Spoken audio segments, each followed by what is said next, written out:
Everybody loved him. Hundreds of people would be by the courthouse, and he, put up his finger to the government, and that's it. This man is dying, and you still have him in solitary confinement. He was tied, his feet to the bed, and his hands were tied to the bed.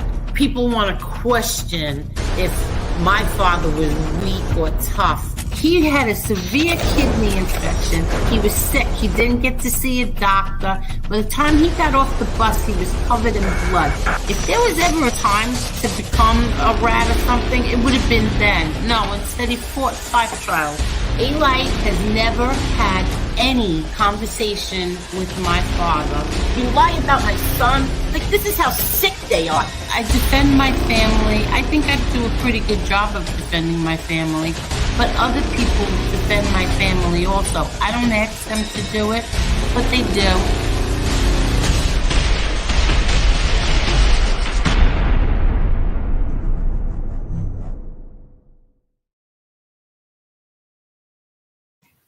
Hello, Marla. Hey, Angel, what's going on, everyone? Hi, everybody. How is everyone tonight? I just dropped the link. I should have dropped it sooner, but Marla and I were talking in the back, and then I said, "Oh shoot, I forgot to drop the link." So I just dropped the link for our guest. Our guest's name is Eddie Franco, and I was just telling Marla he is from Rhode Island. Thank you, MRE. And he is Eddie was in prison for 48 years, and he's home 3 years now, and he's going to tell us his story. And we are going he sent me a whole bunch of pictures. We're going to put the pictures up, and he has a really, really interesting story, Marla. So I just dropped the link. We'll wait for him to get on, and I'll say quick hello to everyone. Hello there, Edwin. Hi, Kelly, Joe, Tracy, me and my stupid Susie. How are you? Midwest Mobsters. William Brooklyn, how are you? Sonny Grasso, how are you, Sonny Grasso? Okay, here is. Oh, that doesn't look like Eddie. You said we're good. Yeah. Hello there, MRE. Hey, what's up? How are you? I'm just setting this up for him. No, see, Okay. I have to work it like this. All right, Eddie, come right over. Grazie. Come over here. Come on. I'm gonna set this up. I said hello. Damien said hi. Hi, Damien. How are you? How are you? Good. I tried comments. I don't know if you saw it. Yeah, make sure you hit the like button. Yeah. No, you know what? Because I planned this the other night, Scotty left a comment, and those comments are all gone. Whoever left comments when I first put this up, all the comments are gone. Hello there, Eddie. How are you, Eddie? Hi, sweetheart. How are you? I'm good. This is Marla. Marla, say hi to Eddie. Hi, Eddie. How are you? Hello. Well, you're far away. Okay. Yeah, don't worry about it. Okay. So what's going on, Eddie? I got the fellas here with me. Yeah, I see. Educating me. Okay, good. So what's going on, Eddie? What prison were you in?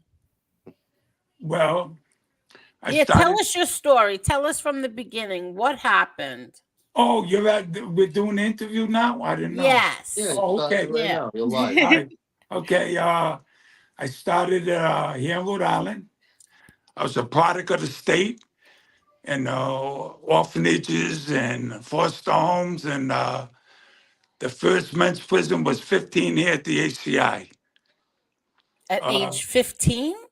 At 15. There was a riot in Saconaset, which was the Rhode Island Training School for Boys.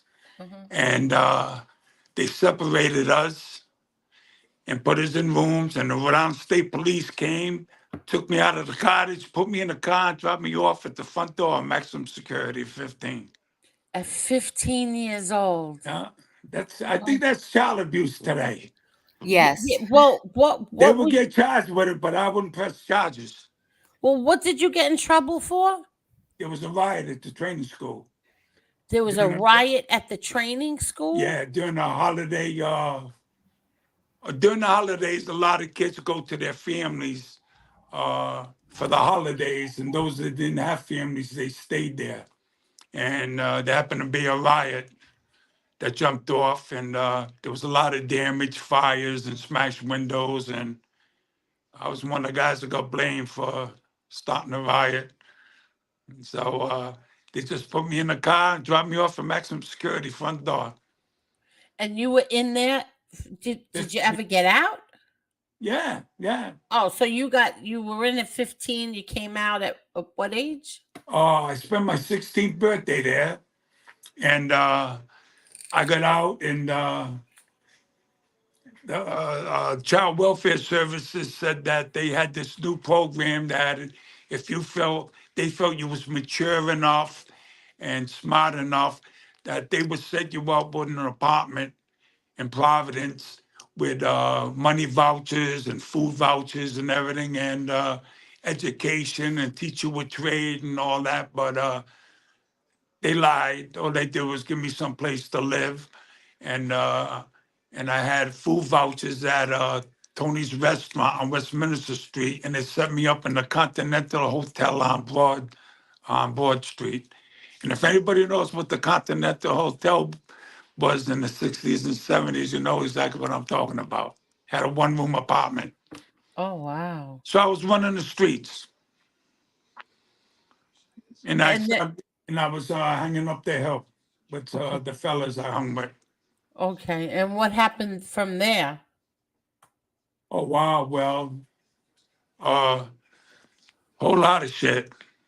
I got waived out of family court 3 times for crimes I committed.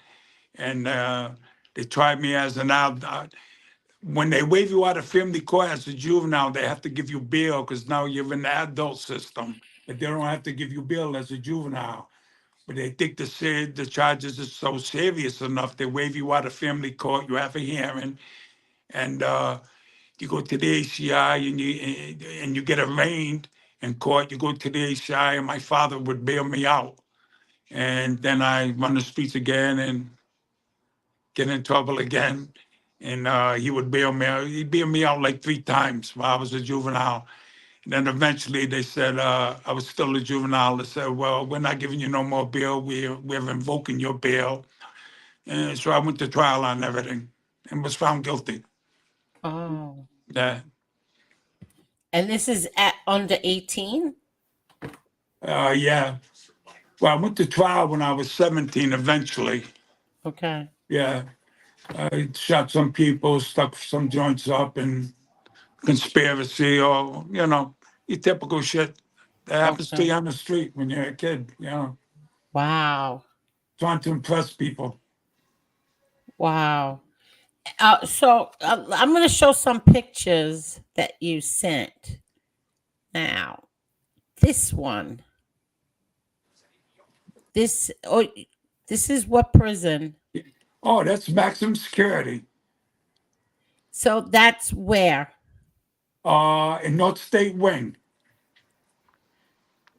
That's in it's in the in Rhode ACI, Island. yeah. ACI, okay.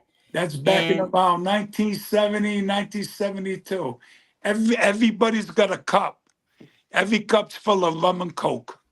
rum and coke? Yes, it is. It was And it was a friend of mine's birthday party. and how did you get in rum? The same way I got in everything. We got in everything back in the 70s. Oh, okay. I see a very familiar face in there besides yours. Yeah. Yeah, I see an You see old my friend. afro? Yeah, I'm going to show you in a minute, but I do see somebody that I recognize there that I knew a long time ago. Yeah. And here's you. Yeah. Yeah. Here's you. That was the 70s. Yeah, there you are. I blew the picture up from there. Jeez, that's crazy how you can do that shit. Yeah, I know. I wanted to show you. And And then there's some more pictures, but you want to tell us your story first before I show these pictures? Like, what is this? Oh, I was back in 1978 to get control of the prison system. The director locked down the entire prison system in Rhode Island, and he had a secret classification board, and he selected 15 individuals that he felt he had to involuntarily transfer out to the Federal Bureau of Prison to get control of the prison system back. Okay. And I was one of them. And me and two friends of mine, Ronnie Sweet and Freddie Bishop, we Yeah. got sent to Lewisburg, and that was my football team. I was a quarterback of the DC mob. So the whole team, Or championships in a row. yeah. So that's you. So you're the only white man I on was the about to team. say you can't miss him, Angel. He's the only white guy. I know. I'm sitting here like an Oh. idiot looking for him. There's a guy in there too. I don't know why he's doing that. That other white guy. I was the quarterback of the team. See, everybody's holding up the one finger. We was the champions. Yeah, yeah. You might know Herbie Sperling. Yes. So that's another thing. You were in prison with Herbie Sperling, right? Yeah, in Lewisburg. When they shipped us out, me, Freddie, and Ronnie got designated to Lewisburg, Pennsylvania. And I was a sports fanatic, and I was playing football at the quarterback on another team. And in the feds, they take their sports pretty seriously. You can't just jump from team to team. You got to go on a trading block. There has to be a contract signed and all that, just like the pros. And well, back in the 70s anyway. Yeah. And here we went and bought my contract to play for the DC mob, to quarterback their team. Really? So who bought it? Herbie Sperling. He bought the contract so that you can play. You would be the quarterback for that team. Yeah, Herbie was a good friend of mine. Yeah. Oh, he ended up being a good friend wow. of mine, yeah. Really? Okay. So where is this? That's a Leavenworth. So that's you in the middle. Yeah, yeah. Wow. And those are the zips from Italy. Really? Yeah, yeah. And I'm how sure some about people in your audience recognize them, but I'm not going to say who they are. yeah, you don't have to. You don't have to say any names. Yeah. And Those now are- is that you in the middle in the Yeah, white? yeah, yeah. Wow. That's 11 word too. Those are a couple of Charlestown fellas. Okay, so that's Leavenworth and that's you Yeah. in the middle. Wow. As a And matter of fact, there's a picture there of all of us together. here, is this it? Oh yeah, that's it. Yeah, yeah, So you're the one with the hat on. yeah, yeah, yeah. Wow. That was my signature, the hat. Yeah. And what year is this? This is in the 70s? No, that was in the 80s Oh, this is the 80s. Okay. because I got out again, and I got out for 4 months. Okay. And well, wait a minute. One time, between 70 and late, well, between the 70s and the 90s, 70 and 90, I got out twice. One time for 4 months, one time for 6 days. Are you kidding? What happened after 6 days? And So, they- so now this is you, maximum security 1972. Everyone had cats. everybody had cats in maximum in maximum security in Rhode Island in the 70s. Really? Yeah, they take care of the rats and the mice. Oh, roaches. okay. But yeah. But see that white cat? Yeah. That white cat ate my goldfish. Oh my god. That goldfish, yeah. Oh my god. Okay, so now so tell us what happened now. So you were in You're in here for 48 years. What prisons were you at? Well, my first involuntary transfer was in '73. There was it's basically the biggest prison riot that Maximum ever had in '73. And hostages were grabbed and buildings were burned and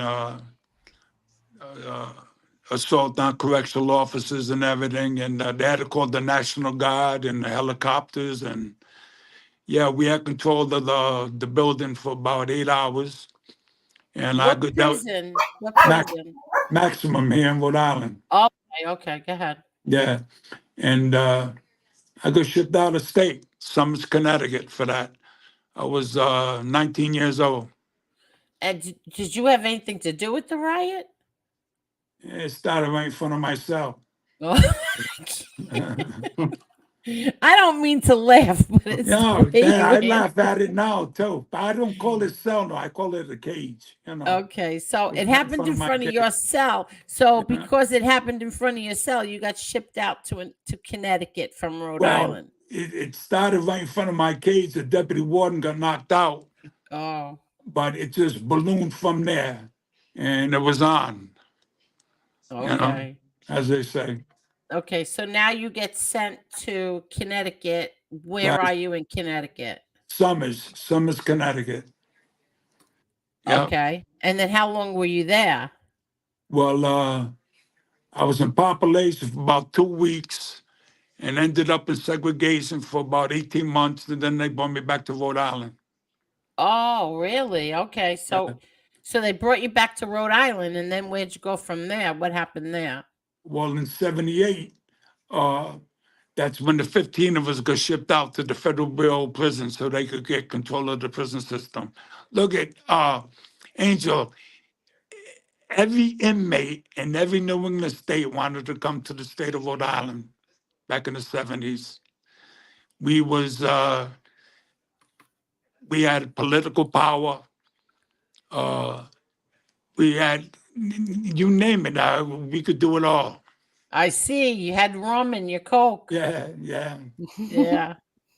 So what happened then? Well, You got shipped out. So they took 15 of you to get you out of that prison because Right. they weren't in control of that prison. So Right. they take the 15 of you out and send you where?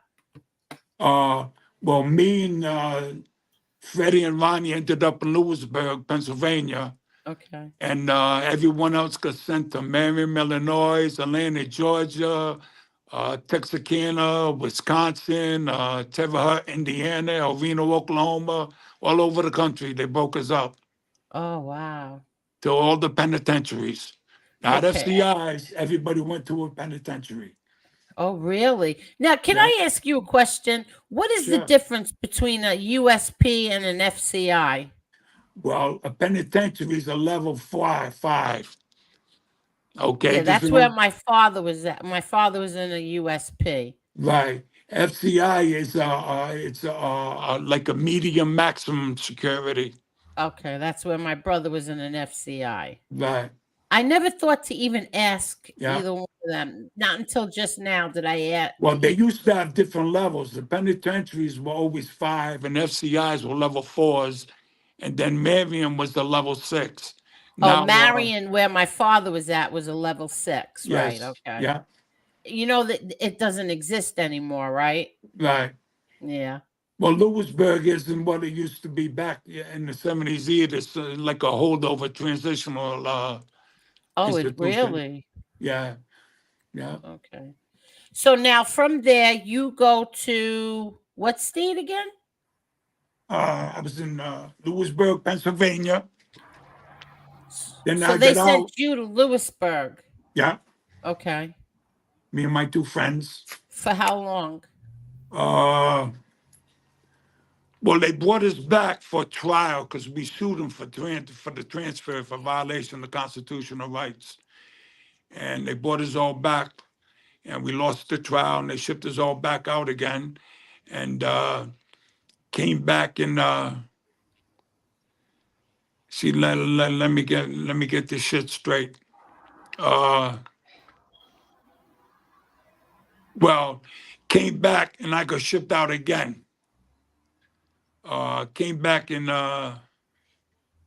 80, 83, 84. And then I got shipped out again in 86, back to Lewisburg. And then I had an incident in Lewisburg. Someone got stabbed and I got shipped out to Leavenworth. And between them two things, I was in Elvino, Oklahoma, too. Oh, wow, really? Yeah, but they made a mistake. I was on the way back to Leavenworth, and when you get off the Con Air, just like the Nicolas Cage movie, Yeah. yeah, they actually literally transfer people like that all chained up. Oh, Con Air, yeah. Yeah, and I was on the way from Lewisburg, Pennsylvania to Leavenworth, and to go back to Leavenworth because that's where I was designated. And there was a stop in Oklahoma, and it's called holdover status. And because you have an out-of-state transfer, you've always wear the black box over the handcuffs. And we got in there, about 200 of us, like 3 o'clock in the morning. They take your pictures, and I tried to tell the cop this ain't my number, the prison number. And I guess he was trying to get home and get some rest. He said, well, your name's Edward Franco? I said, yeah. He goes, well, that's your fucking number today. I said, okay. Oh, shoot. So he put me out on in population, sleeping on an army cot.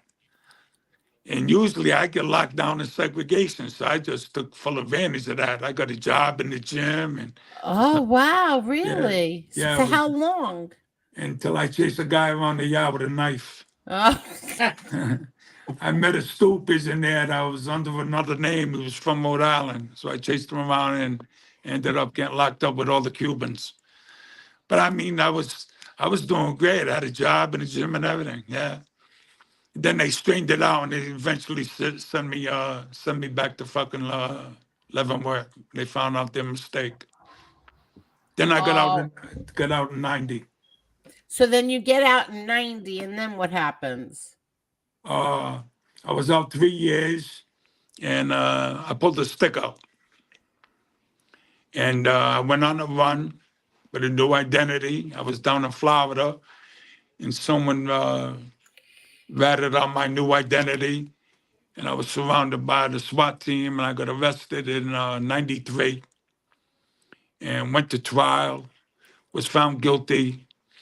My two co-defendants went into the witness protection program and testified against me, and neither one of them got no time.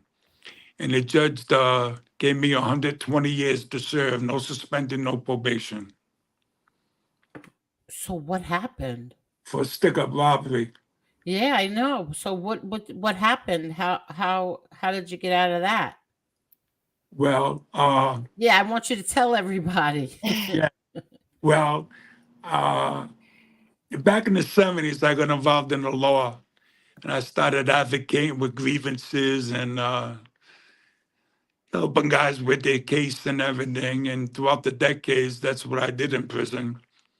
But when he gave me 120 years, when I came back from court that day, everybody was telling me they were sorry about the time. And I told everybody at that time, I'm not worried about it. I'm giving the sentence back. It's unconstitutional. So after the sentence, I was classified back to maximum security here in Rhode Island, and I was waiting to go to max. And before I could get out of intake and sent to max, they came to my cell and they involuntarily sent me out of state again. They sent me to Chicago for 18 years. And I couldn't get access to Rhode Island law. And I was out there in Stateville for 18 years. And that was a pretty good experience too, with all the GDs and vice laws, the Latin Kings. And yeah, that was... So you made friends with all these people and you helped them, right? Well, I've always been a bookie everywhere I went. And But I thought you were helping them with their cases. oh yeah, That's what I'm asking you. Yeah. So you helped all these people get their cases shortened and stuff, their Well, sentences. No, when you're in the joint, I would help them with them fight against the administration with 1983 civil lawsuits in federal court. But when you're sent to, filing grievances, medical malpractice, negligence, and things like that, Mhm. As a matter of fact, when I went to Chicago, I knew absolutely nobody that far out. And I was the only white guy in the block for about the first 5 years. And of course, you're suspect because nobody knows who the fuck you are. So just like anybody comes in Rhode Island, you come from out of state, you're a suspect because nobody knows who you are. Right. And, Oh, if right. you're a child molester, pedophile, some stupid and running from something, I mean, nobody knows who you are.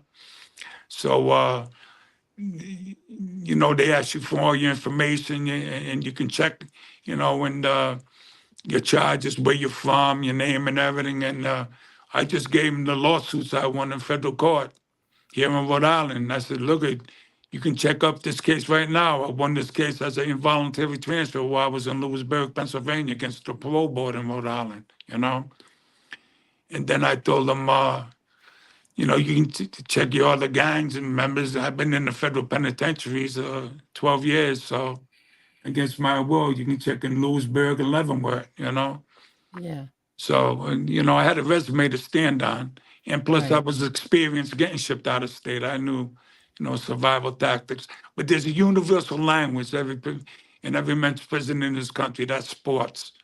And I always been a fanatical about sports, the Olympics, golf, WNBA, football, basketball, football, everything. So I was always a bookie. So what prison were you in Chicago? Stateville, first Juliet. Then they started making that movie, Prison Break. Yeah. Yeah, and they shut down Juliet, and they sent most of us to either Menard or Stateville, and I ended up in Stateville. Okay. That's where they did that movie, Natural Born Killers. Oh, really? Yeah, yeah. Okay, so you were in that prison, Stateville, for Yeah. 18 years? Well, 16 years. First 2 years were in Juliet, and then Stateville. Yeah, for 16 Oh, okay. years. So then Yeah. you were 16 years in Stateville. Yeah, but 18 And- years altogether in Chicago. Yeah. In Chicago. Now, did you like it in Chicago in those two places? I mean, after a while, you made friends and stuff, didn't you? Well, I made friends immediately. Yeah. I mean, they ask you who you are, you tell them who they are, and from past experiences, I know I need to prove my resume, and I gave my resume. Now it's up to you, You Yeah. check it out. So and you find didn't out have who the any fuck I am. problems. You didn't have any No. problems, right? That's what I meant to ask No. you. So No you problem. had no problems whatsoever. Yeah. And you did sports there? The percentage on your 64. Oh, you're good. Yeah. You're good. You're good. Where in Chicago? Yeah. No, additionally they did. And then I don't know if you remember that Richard Speck, he killed all them nurses in Chicago. And there was this The videotape. serial killer? Yes, serial Yeah, killer. go ahead. I think he killed 6 nurses. And in the joint, he was a painter there at he was a serial killer, and he was there in Stateville, and they had a tape of him running around with piles of coke. He was a painter. He's dead now, and it got the tape got sold to the news media, and eventually got put on the national news, and they just closed the fucking joint down. Are you kidding? Yeah, they closed it down for a long time too. Transitional lockdown. Because he had coke? Well, he was running around in panties and a bra on, and Oh, you're kidding me. Why Yeah. was he doing that? Praise the Lord. I mean, he's a fag. Oh. And And I never knew that. Richard Speck, look him up. Yeah, Oh my God. notorious killer out of Chicago. Back in I think it was back in the 70s. He got into a nurse's dormitory, then he stabbed. Yes, I remember the that. back, yeah. That I know about, but I didn't know that he Yeah. ran around prison with panties and a bra on. Yeah, and his I guess his husband or boyfriend, who the fuck it was, videotaped him and everything, and he got out and he sold the tape to the news media for $5,000 Oh my God. Oh, wow. and fucked up everything going on. Everybody had good going in the joint. Just fucked everything up. Oh wow. Yeah, So now what happened if that happens? Where do you go? I stayed there. They kept me there. Oh, they did keep you Yeah, there. kept me there. But Okay. it didn't stop my operation because everybody wants to bet on sports. You know. Okay, Yeah. okay. And so now after Chicago, now where do you go?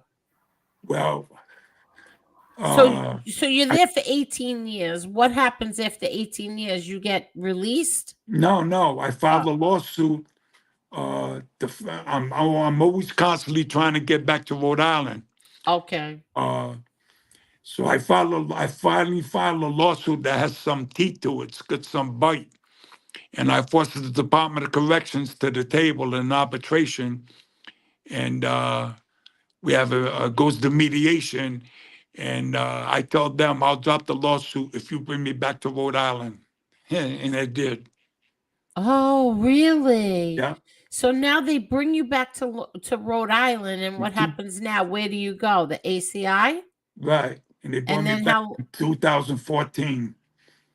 okay, so they bring you back there in 2014, and then Right. what? What happens next? I go to maximum security and I take over the law library and Right.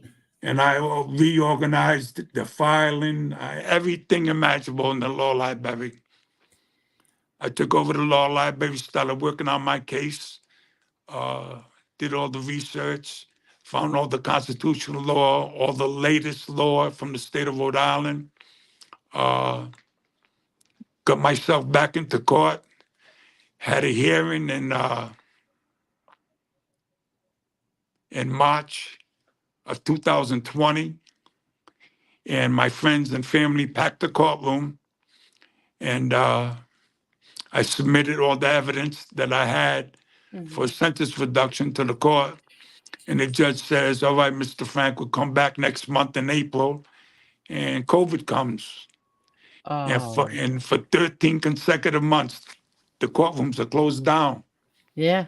So for 13 consecutive months, uh, my decision is postponed. And then in May of 2021, they open up the court system. My name gets called for court. I go to court, family or friends, standing room only, wall to wall. And the judge goes, Mr. Franco, I'm letting you go home on July 1st in 2 months. I Wow. gave back 85 years. Wow. And how did you feel when he said that? Did you expect it? Were you Yes, expecting that? yes. Oh, you were. You were expecting that. I felt just as strong about that decision as I was the day I got sentenced and told everybody I was going to give it back. Wa- Absolutely, no doubt in my mind. Wow. And then how was it going back for only 2 months? Oh, that was challenging.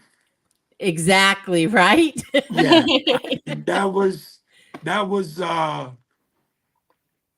that was challenging. But my circle of friends are very small OG guys, you know, that Yeah.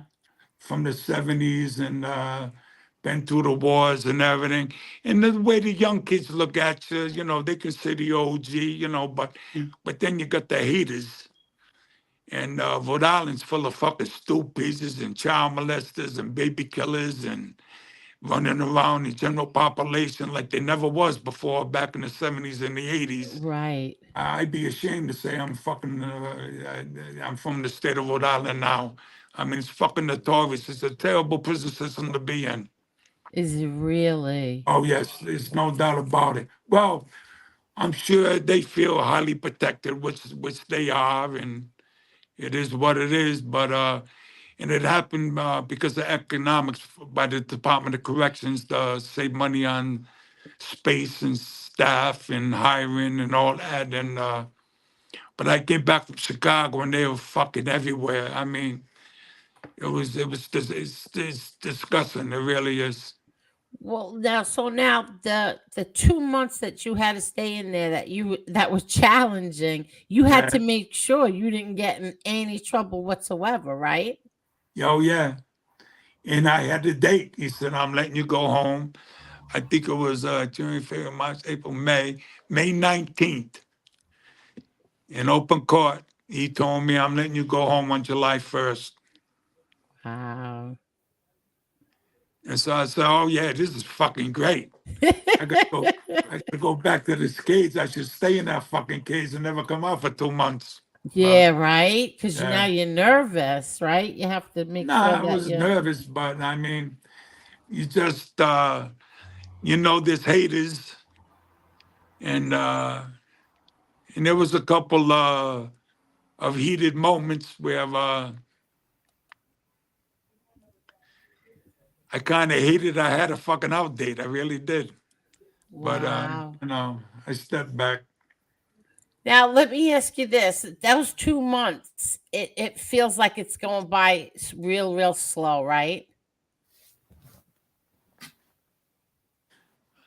Well, I knew it was going to happen, but I didn't.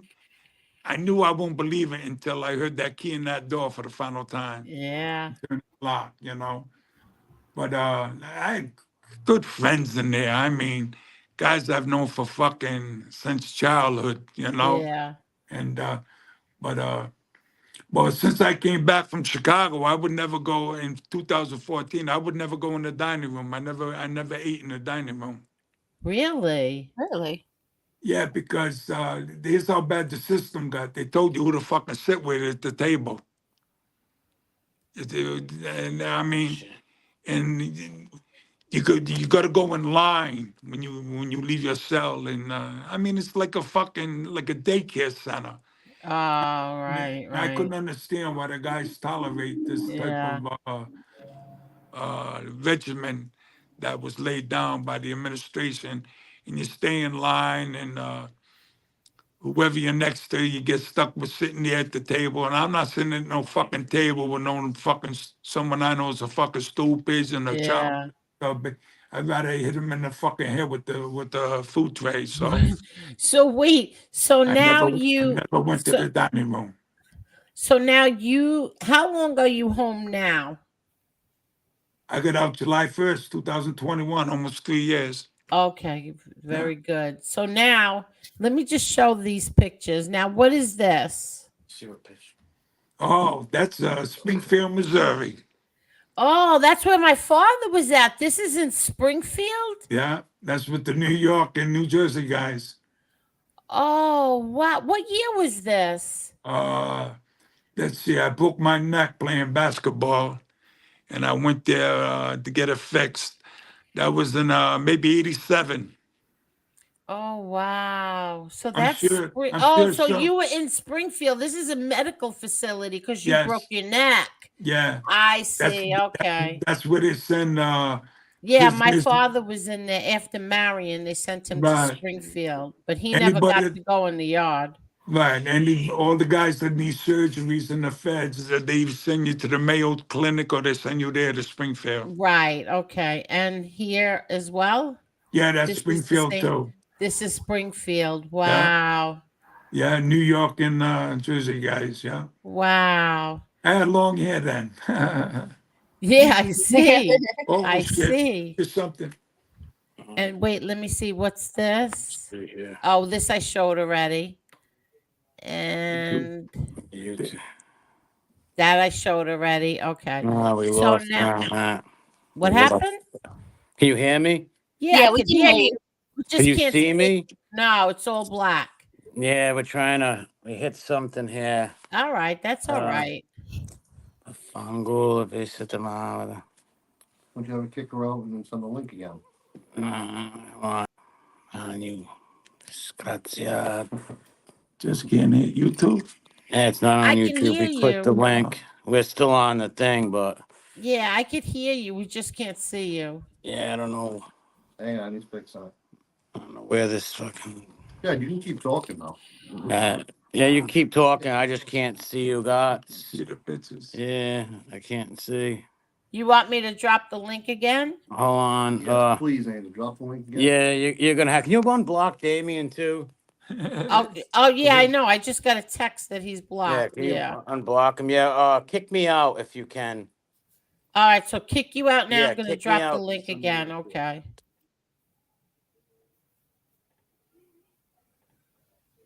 Kick and let me go. Oh wow, there's 401 comments.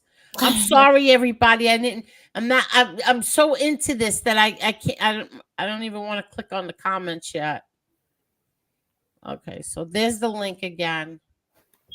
Wow, and let me know, Marlon, when he comes back. Let me go check and see where Damien is blocked. Okay. Hold on, just add him. Hold on. I forgot how to even look at the block list. Okay. Hold on. There they How go. the hell do you do this again? Oh, here. I Am forgot I how to do it. Am I good to add him? Yeah, add him. Can you see him? Oh yeah, you can see him. Okay. All right, we're all set. Yeah. Yeah. All right. Let me just fix it right for you. Sorry about that. No, No, that's it's okay. okay. I'm looking in the block list anyway. Okay.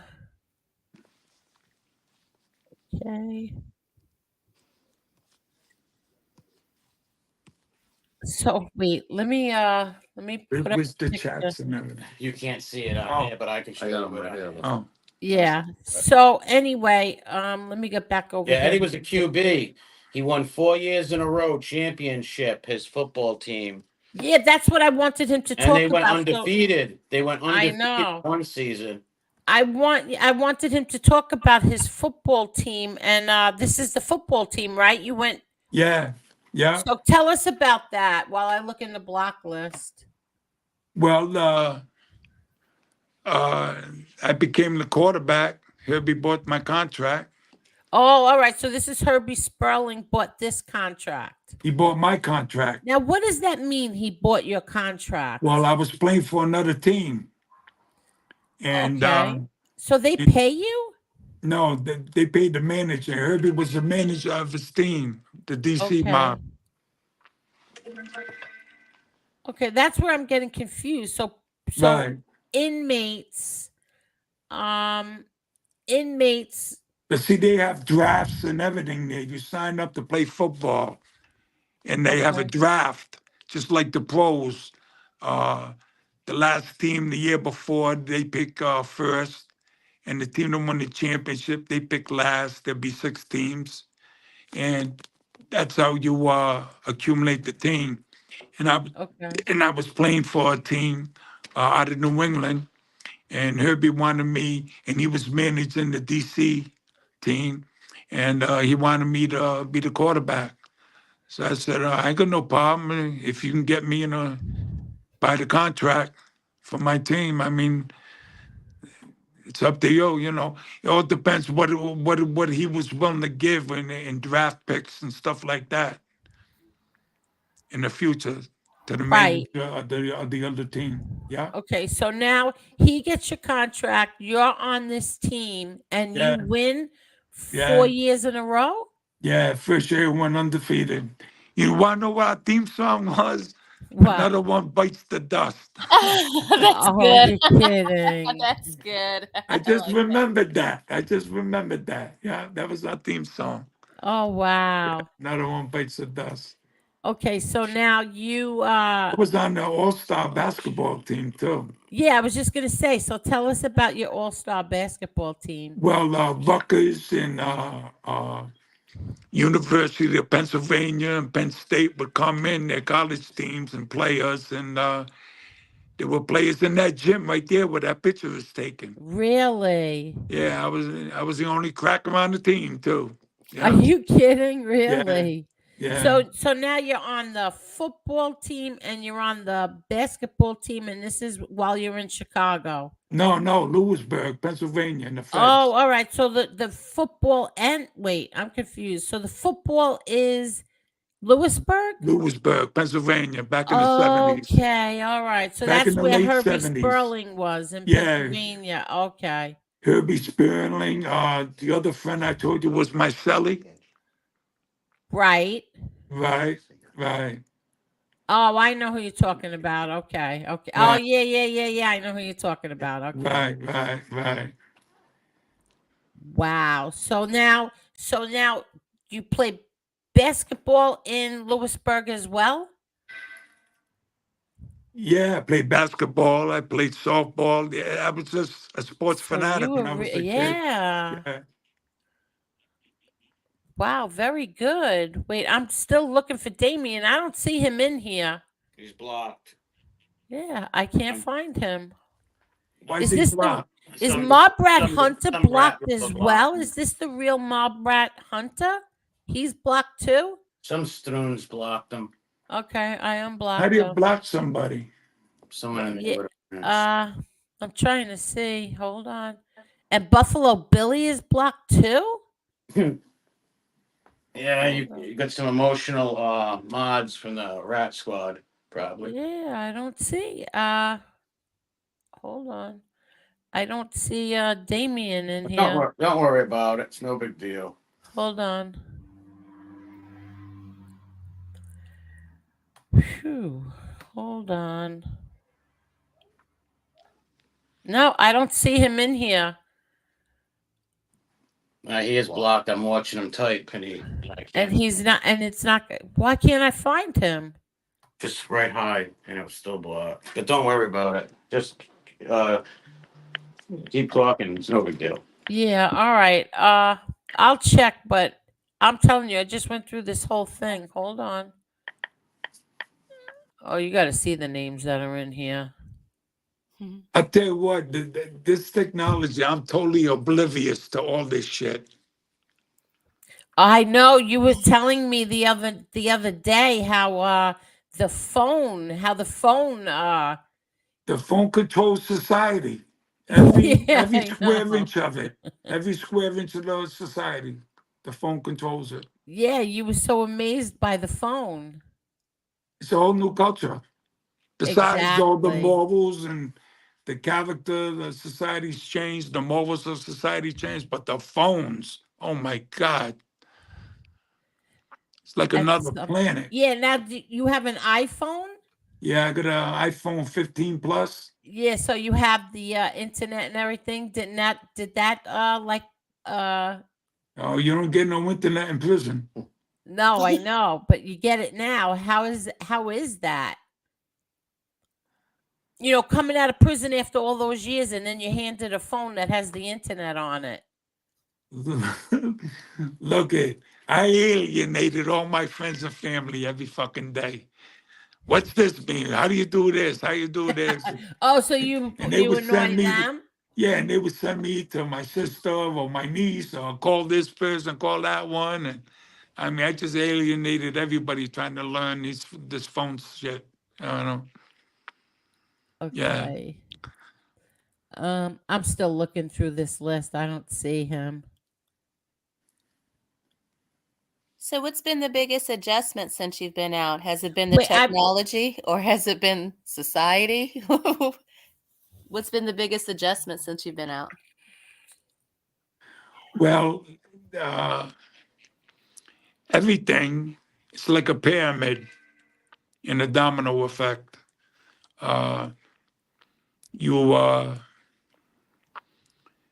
when you first get out, you're an introvert, and I was just fortunate to have great family and friends. I mean, I wish everybody that gets out had the opportunity, has available to them the opportunities I had with family and friends. I had a great living condition, living in a mansion, and my sister, she's my superhero, and I mean really superhero. And Oh. I met a fabulous woman, and she's my soulmate. And I mean, I am so fortunate and blessed, and I take nothing for granted. And I Awesome. try to help the guys in the joint. on a daily Yeah, basis. so that's what we're going to talk about next. So now what is this? That's me in front of Rhode Island State House. Okay. So now what did you do to the in front wait, let me just show this as well. That's when I spoke at Providence College on prison reform. Okay. So now you're this was at the college, right? Yeah, Wait, Providence College, there's yeah. another one. Where's the other one? I wanted to show the other one. And meanwhile, this always happens to me. I put them all in and then for some reason, oh, here it is. That was in the Indy. It's a newspaper at Brown University. Uh-huh. A little profile of me. I spoke at Brown Okay. University twice. The first time I spoke on prison reform, then they invited me back to speak to law students. Okay. And And I here. was even going to classes at Brown University for a minute. I told you I grew up in a foster home in Jamestown when I was a kid, and I met a guy from New York that lives in Jamestown, Rhode Island. Now it's an island that connects Newport and Jamestown. And I went down there and spoke at for a function. I was headliner to, come back and speak on prison reform. And that was one of the most overwhelming. That picture in there is in Lewisburg. When I was in Lewisburg, the other little tiny picture, my arms crossed.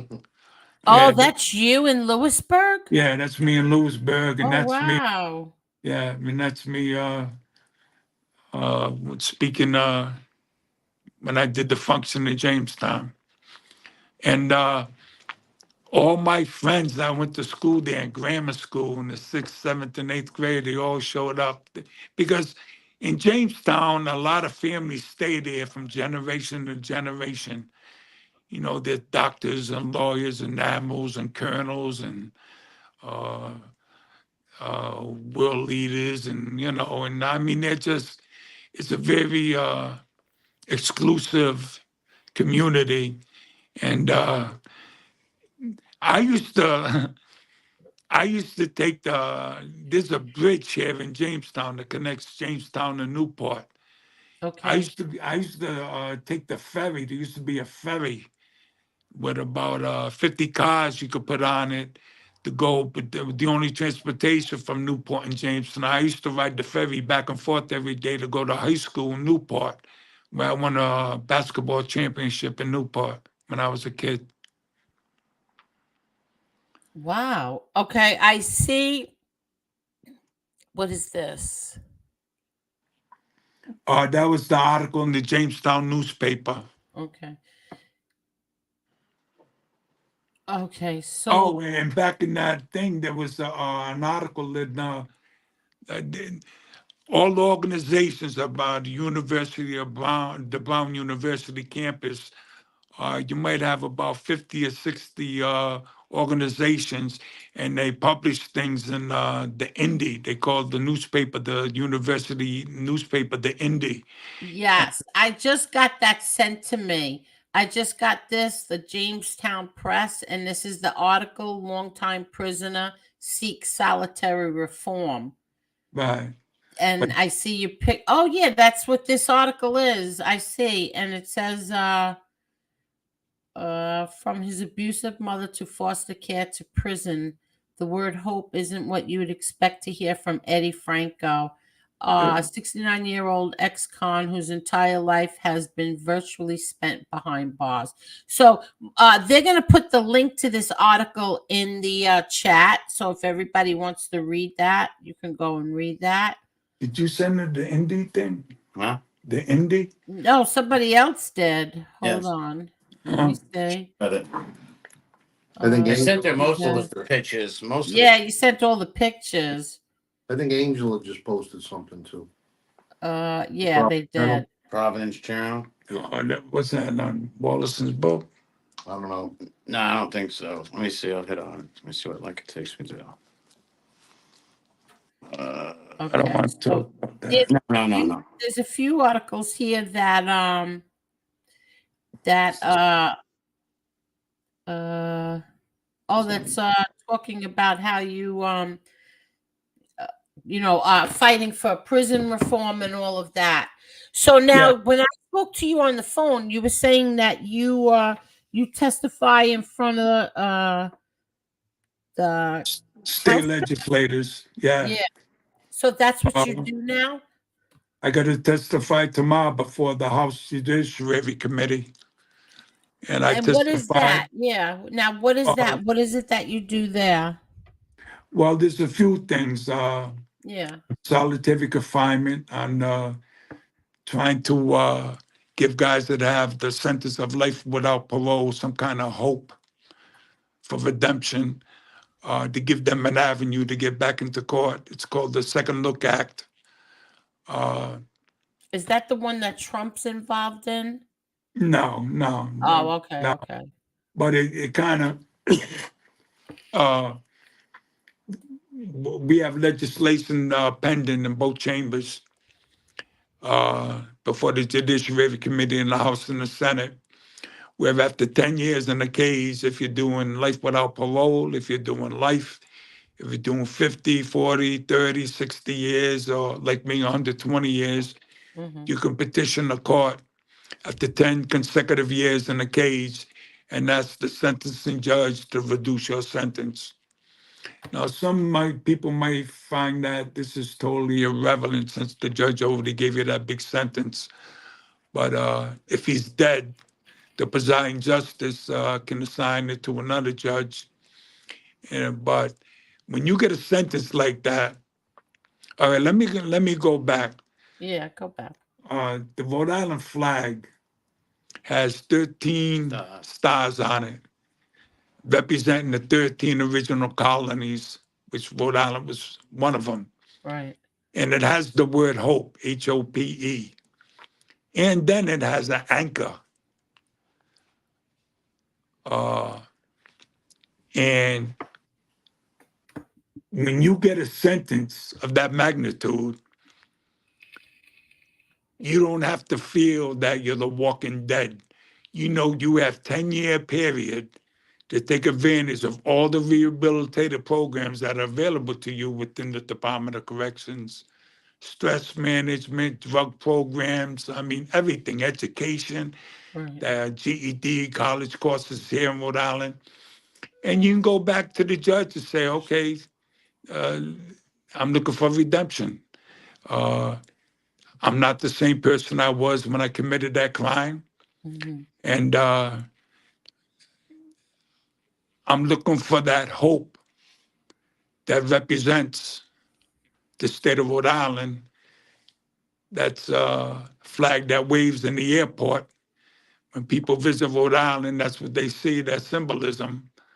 But then there's the ambiguity of the anchor on there. And that's why the message I'm sending to the legislators, are you going to be that anchor that's going to sink that word hope to the bottom? Or are you going to endorse the word hope, the symbolism of the state of Rhode Island? Wow. It's their choice to do, and there's some tough cookies on these judiciary committees. And to get it, you got to get a vote to get it out of committee, to get it on the floor of the chambers for a vote. And that's what I'm involved in. That and the solitary confinement. The Department of Corrections, I'm going to give you a perfect example how bad they've gotten. Since I've been out, Okay. they took the vending machines out of the visitor room. They were in there for 60 years. And all of a sudden, they took the vending machines out because of COVID. That was before I got out. We understood why you took the vending machines out, but you still had visits and people had to sit at different tables and the distance between each other, and everybody had to wear masks. Well, when the emergency got lifted for COVID by the governor, the administration was telling inmates, you're not getting the vending machines back because we can't find a vendor. But the fucking stupid bastards don't realize the guys can look right out the window and see the fucking vendor come and make deliveries to the guys' offices, the rec room, and all, and, and provide Yeah. them Yeah. with the merchandise. So once, there was some heavy complaints about it, they said, well, we're not getting the vending machines back. Well, the visitor room in maximum security is no central air. It's on the second floor, and it gets hot as hell up there. And you have kids coming in there, you have the elderly coming in, you got the cops walking around with bottles of water and drinking Powerades and all these energy drinks and that. And you're telling the visitors they can't even have water during the visit. But they went even further than that. They said the mothers can't even bring milk or diapers in no more for the babies. And then they went further than that. They said if anybody goes to the bathroom to visit, you got to terminate the visit. And it was never like that before. Wow. So now they've created a policy to totally discourage visits. Okay? And there's hundreds and hundreds of studies out there that prove by powerful organizations and commendable organizations that visits with family or friends absolutely reduces the high rate of recidivism in this country of people returning to prison. And I argued with the governor, with the director of corrections at the State House last week. I said, how can you endorse what your underlings are doing, the wardens and these securities, and you're creating a policy that totally discourages visits now? How about if an elderly mother, grandmother, grandfather go and they have incontinence? You tell them they go to the bathroom 5 minutes after they got there, that's it, they can't come back into the visit room? Before you Wow. could. So what do you think that is? Like a deterrent to don't come here and visit? Well, to me, it doesn't prove anything else. But you are discouraging visits. But I Exactly. understand the prison industrial complex. Their business is to keep beds filled. In every jail, in every prison in this country, you have 2.3 million people incarcerated in this country. Wow. Okay? More than any other country in the world. Yes, that I know. I know that. Yeah. And the United States is only 5% of the world population, but it is 25% of the world incarcerated. Wow. Now that's crazy. Yeah. In the land of liberty and dreams, that these facts are the land of liberty, the word hope on the flag. It's so disingenuous. Look at the facts that's occurring in this country. 2.3 million people incarcerated, more than any other country in the world. And we are 25% of the world That's incarcerated. And unbelievable. we're only 5% of the world population. That's capitalism. But they have people in prison for like long sentences over pot, and meanwhile pot is legal now, Right. right? In Well, most states. Yeah, I still got a felony. yeah, I mean, and there's steps where you can get exonerated and get it off the books and everything. But look at liquor prohibition was illegal. Gambling now legal in Rhode Island. Yeah. Pot's legal in Rhode Island.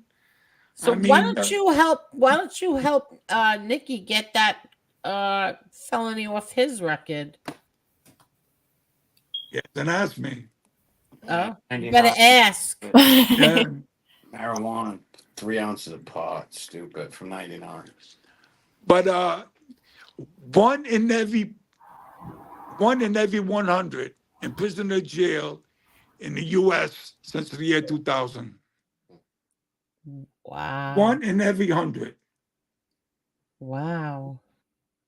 I So mean, it's now just I'm sorry. So now you go and you testify before these house committees, and has anything changed since you've been doing this? well, and that's why I speak upon when I speak at the colleges and public libraries in Exeter and Jamestown and everywhere else that I can voice what I feel is wrong. But yeah, last year they had. I came back from Chicago and I found out they was putting guys in segregation for a year. Now, previously in the 70s, we had a federal court, Rhode Island District Federal Court decision that regulated the use of solitary confinement. And the maximum time you could be in there was 30 days. Well, under Rhode Island general laws, 425610 of the general laws of Rhode Island, the powers of the director being the director of the Rhode Island Department of Corrections, he felt the department did, not the director that's there now, but the director at that time felt that he could abolish those old federal court rules and give guys up to a year in segregation. And in segregation, the way it's run in Rhode Island, I consider it torture. I mean, what they were doing at the time, the first 5 days, you never came out of the cell. 24 hours, and you go 15 hours without food. You're only given water. And it's just, you don't get your property. Constitutionally, they have to provide you with toothpaste and soap and shampoo and things like that. They will give you.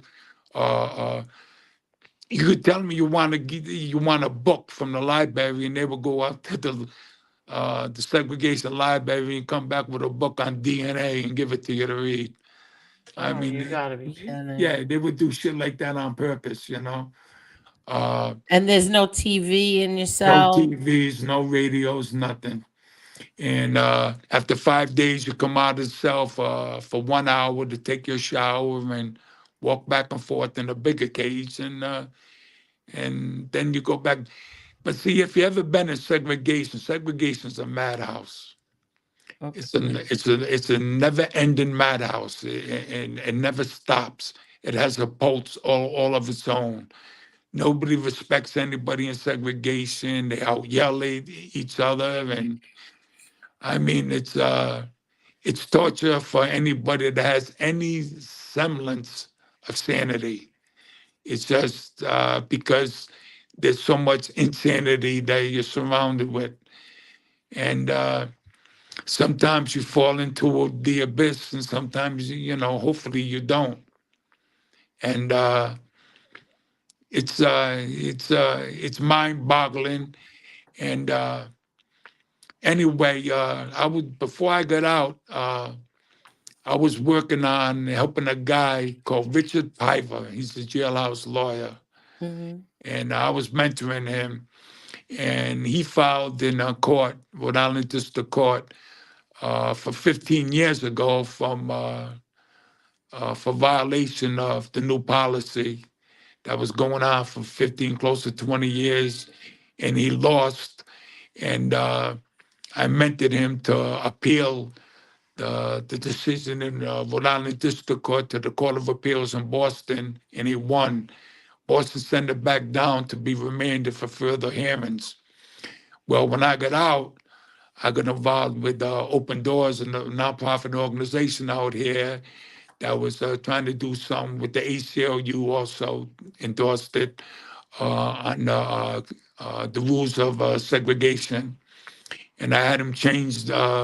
When I got out, the name of it was Restrictive Housing Act, and I was getting all kinds of phone calls about, Franco, am I going to lose my housing? And it has nothing to do with housing. So they changed it last year to Reform Solitary Confinement Act.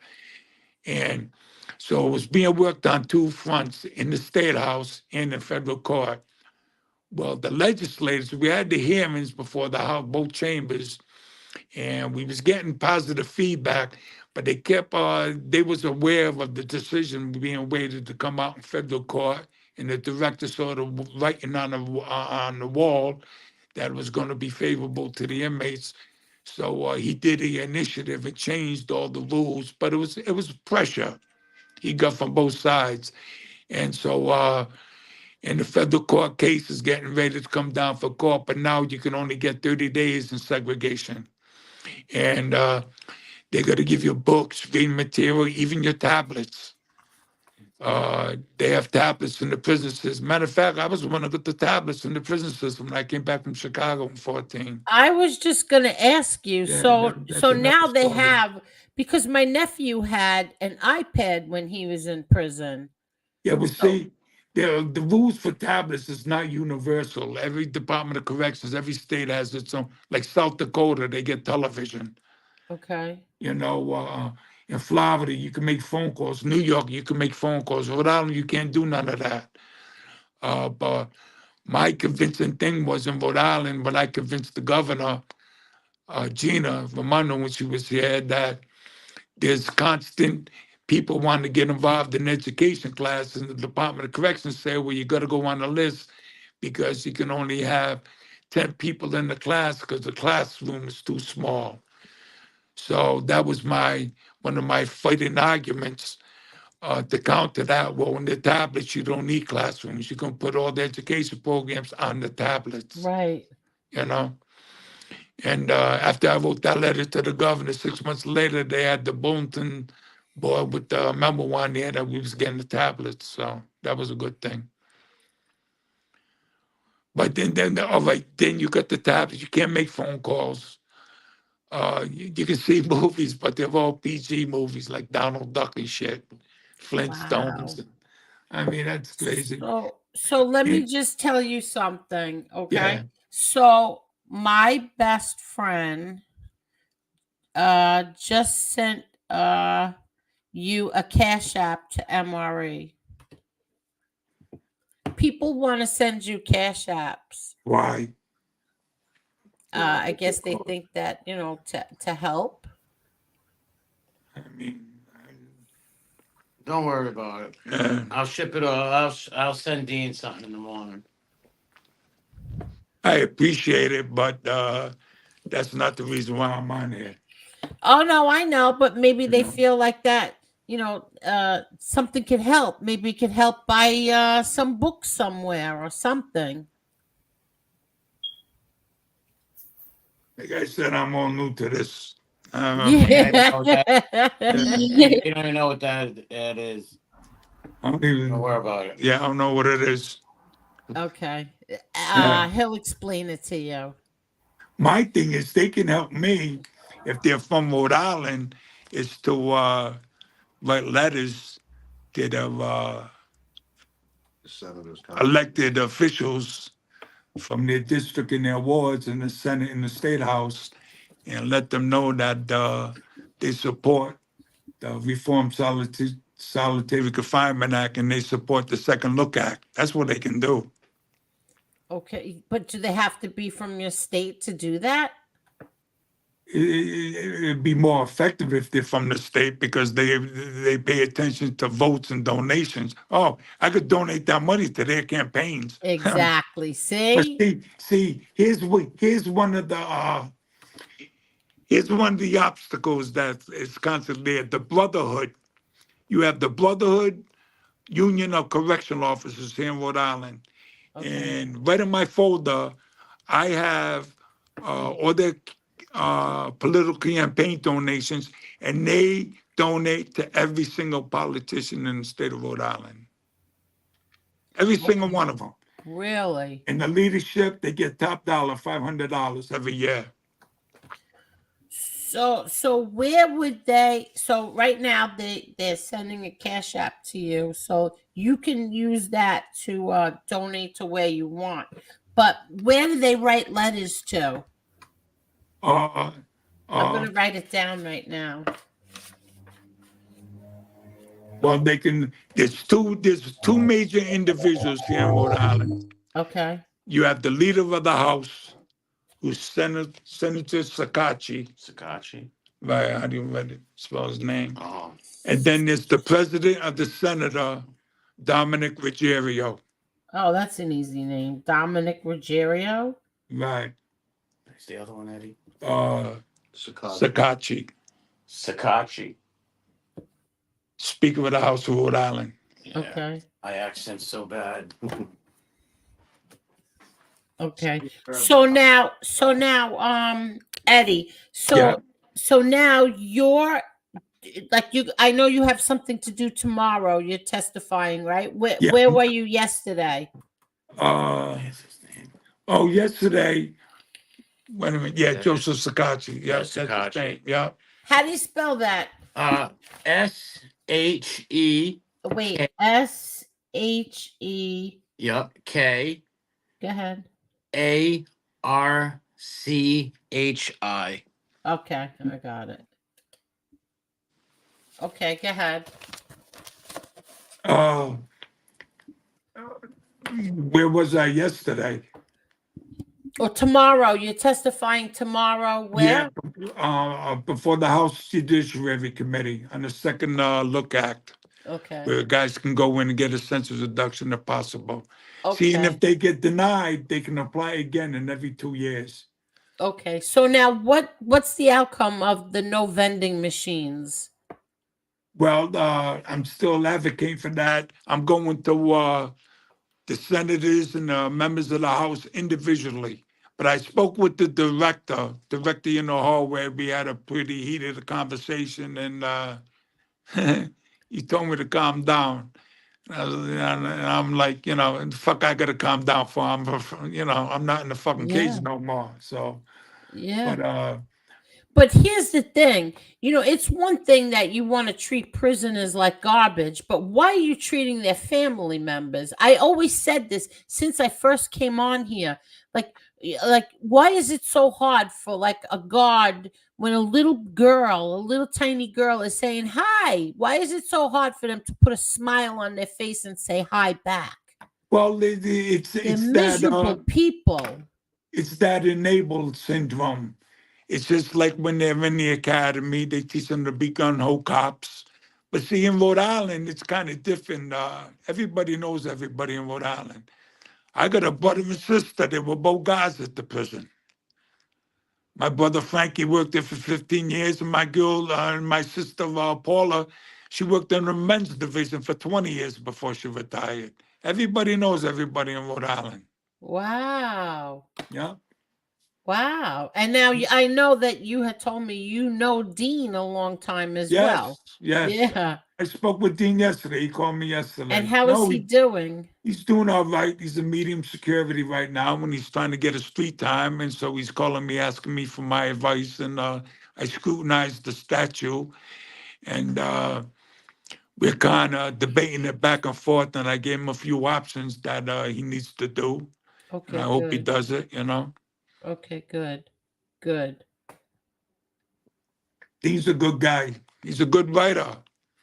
Yeah, I know. I have his book. And when he was out, I told him, set up a fucking office and get the fucking writing. That's what you're Yeah, gonna and Dean was on here. We had Dean Yeah. on here. Yeah.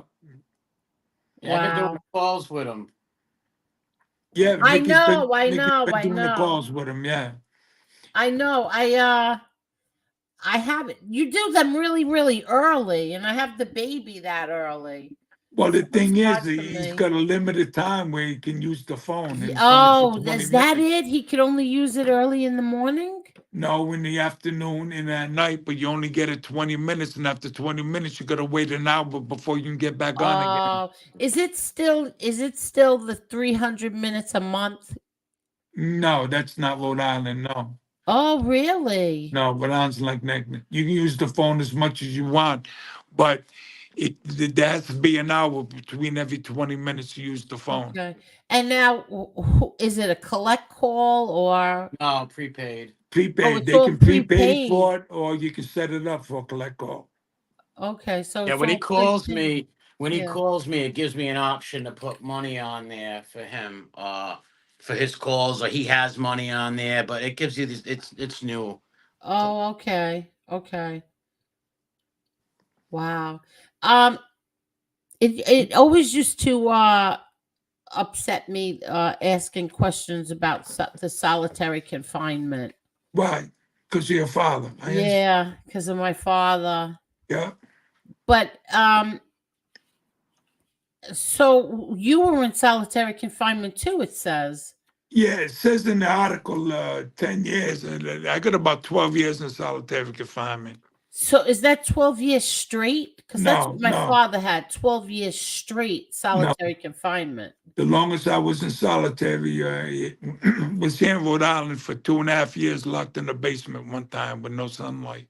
Oh, so it wasn't the 12 years straight. No, no, altogether. Now, do you feel that that's inhumane to keep somebody in solitary confinement for 12 years straight? Look at Yes. the human species demands human contact, even if it's in conversation. Right. But conversation isn't yelling from cage to cage when 20 other people are yelling from cage to cage because nothing makes no sense and all that jumble. Right. And it just drives you fucking crazy listening to it all. You stuff your ear with toilet paper but then you're spending 24 hours a day just listening to your own heart pulse. So I mean, that's maddening, and that's in itself that's maddening. So yeah, there's a lot of effects of solitary confinement. And I was advocating for a qualified mental health expert visit every cage. Just ask guys if they're doing all right. And if they're not, then, uh, have a dialogue with them and get to the root of the problem. I had a guy, I told a story at Brown University. I had a guy when I was a kid in solitary confinement. I was his neighbor. And he told me, he said, Franco, what if I jump off this bed and I do a head dive right into the fucking toilet? I said, well, you'd probably break your fucking neck. Oh God. And I said, why would you do that? He said, I gotta get out of this cage. I gotta move. I just can't take it no more. And the only thing that I could convince him to prevent him from doing that were the facts that if you didn't die and you came back, they was going to get your fucking whole time out of you. You was going coming right back to the fucking hole, and you was going to do your fucking whole time. Yeah. You're not going to alleviate that situation or that problem. You got to deal with it now, get it over with. So Yeah. That always drove me crazy that he was in solitary confinement for that long. Thanks, Louis Casman, Judas. But that drove me crazy that he would be in solitary confinement and he would exercise every Yep. day, push Yep. ups, and read. that's how I started read getting like involved in crazy. the law. I read the law because they can't deny you access to law books in solitary Right. confinement. That's what initially got me into the law. Yeah. Wow. And I've been helping guys. I got guys, 2 or 3 guys call me every day from the prison system here about legal things, parole, probation, even guys out here in the street, So, I mean, that's so good that you're helping people now. Like, you're really helping. I mean, you're never going to go back again. No, but I'm not helping. I'm obligated to do something. Well, you're Because, helping. yeah, but I feel it's an obligation that I have to uphold.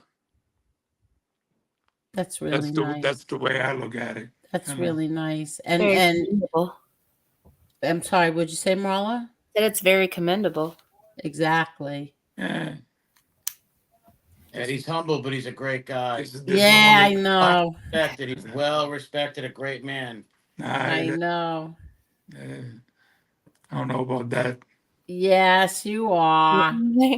We spoke on the phone for over an hour, right? Yeah, a couple hours, yeah. Yeah, a Yeah. couple hours, and I knew it speaking to you. It's very nice to know you. Some people in the chat are wanting to know, how have you been adapting to civilization? Yeah, I guess we could go to the chat now. I'm sorry, everybody. Who has questions for him? That one was I got an answer to that Go ahead. with laughter. And so that's it with laughter. With laughter. Wow. So I mean, now, so you met a woman Oh The yeah, love of she's your life, your yes, soulmate. so yeah, she's the only woman I've kissed since I've been out. Wow, that's so nice. Yeah. And your sister helped you a great deal. She never forgot me in all the years we were separated, all the years I was gone, and she was there in the parking lot the day I got out. Oh, you're gonna make me cry. And and she would fly out to Chicago to see me for visits when I was shipped out there. Oh, Yeah. wow.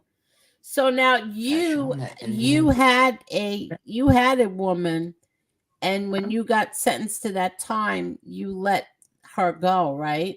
Yeah, I was on the run, and she wanted to get married, so we got married. Angel, I'm sorry to cut you. Yeah. I want to show you something. This is beautiful. This is an Indian war club from the Narragansett Indians. Wow, it looked like Trump. Well, it's a piece of wood, but if you can see how well carved. Oh wow, it's close. All right, now it looks like that's Oh beautiful. wow. This is That really is beautiful. a Narragansett Indian war club. Wow. So Oh, now, did Eddie make that? Wampanoag. Well, I'm sorry. Seacon. A Wampanoag, Seekonk Wampanoag Indian War Club. I'm sorry. Wait, so Eddie, did you make that? No, my girl's Seacon Wampanoag. Oh, okay. She's a squaw. Very nice. Very nice. That's beautiful. So Yeah, go ahead. What were you saying? What were you saying about your sister? So Yeah, she she came never and forgot me. she never forgot you. Isn't Yeah. that great? Oh, you asked me about I was married. Yes, so I Oh got yes, married. you were telling that story. So you got married. You were on the run. You got married. Right. And when I got arrested, she was coming up, and I told her, "Don't come to my trial." She didn't come to my trial, and I knew I was going to get convicted because I got my discovery, and there was no way I was going to beat the trial. And the plea bargain was 60 years. And I was Oh. like, why the fuck would I take 60 years? You know, so 60 years was a death sentence too. So before the sentence, I drew up my own divorce papers in a law library. And the day I came back from court, I dropped my divorce papers in the mailbox, and I divorced her. See that? Well, she was 18 years younger than me, and Right. we have no kids, and I felt she deserved to have everything in life owned to her. So, you know. And Wow. I don't think, I'm the kind of guy. In the joint, really don't want a chick, man, because I used to tell her, look, I hate leaving the fucking visiting room in the worst condition I was before that I came in. So, because there's all kinds of problems when you have a chick on the street with finances and people you depend on and they're giving messages, and I mean, it's just. And then guys worried about them. Come on, fuck it. We're humans. Everybody has their needs, and they think that a woman's going to stick by you. It's kind of absurd in my head, anyway. Right. Just like I know no fucking guy's going to stay. You know, they might go up and see the female if the female's in prison. But I know, look, we're dogs. We're always going to be fucking dogs. We've been Yeah. dogs since we've been created. So, and in having a female on the street is really a headache for a guy in the joint. You get in fights and everything that and in other situations you never would even get on just because you're in a fucking bad mood because you got an argument with her and she made you in a bad mood and somebody says something out of the side of your neck, so you got to go get a fucking ice pick. So it's no, but she's married now. She got 3 daughters. One's a brain surgeon, and yeah, she's doing great. Wow. Yeah, Really? yeah. Wow. Okay. And now, did you do you have any like really funny experience in prison? Oh, Look at, I used to sell ounces of weed in the visitor room. The I visitor. can't with you. Oh my God. Did you really? Oh my gosh. You've got um, balls of Look at, steel. what here's was a the story picture. you were telling me? Something about that you were going to sit with the water bucket. What was that story? Water bucket. You weren't going to sit with everybody. You were going to sit next to the water bucket. Do you remember Oh, telling? that was in Yeah. Chicago. I was they called aid assistant. When I got to Chicago, it was a complete culture shock. Yeah. I didn't know nothing about the gangs, language and their culture and how they operate, Uh-huh. standard operation procedures. I didn't know none of that shit. Uh-huh. So I got out there and one of the gangs drove on me to, it's called be aid and assistant. So you're a send-off guy.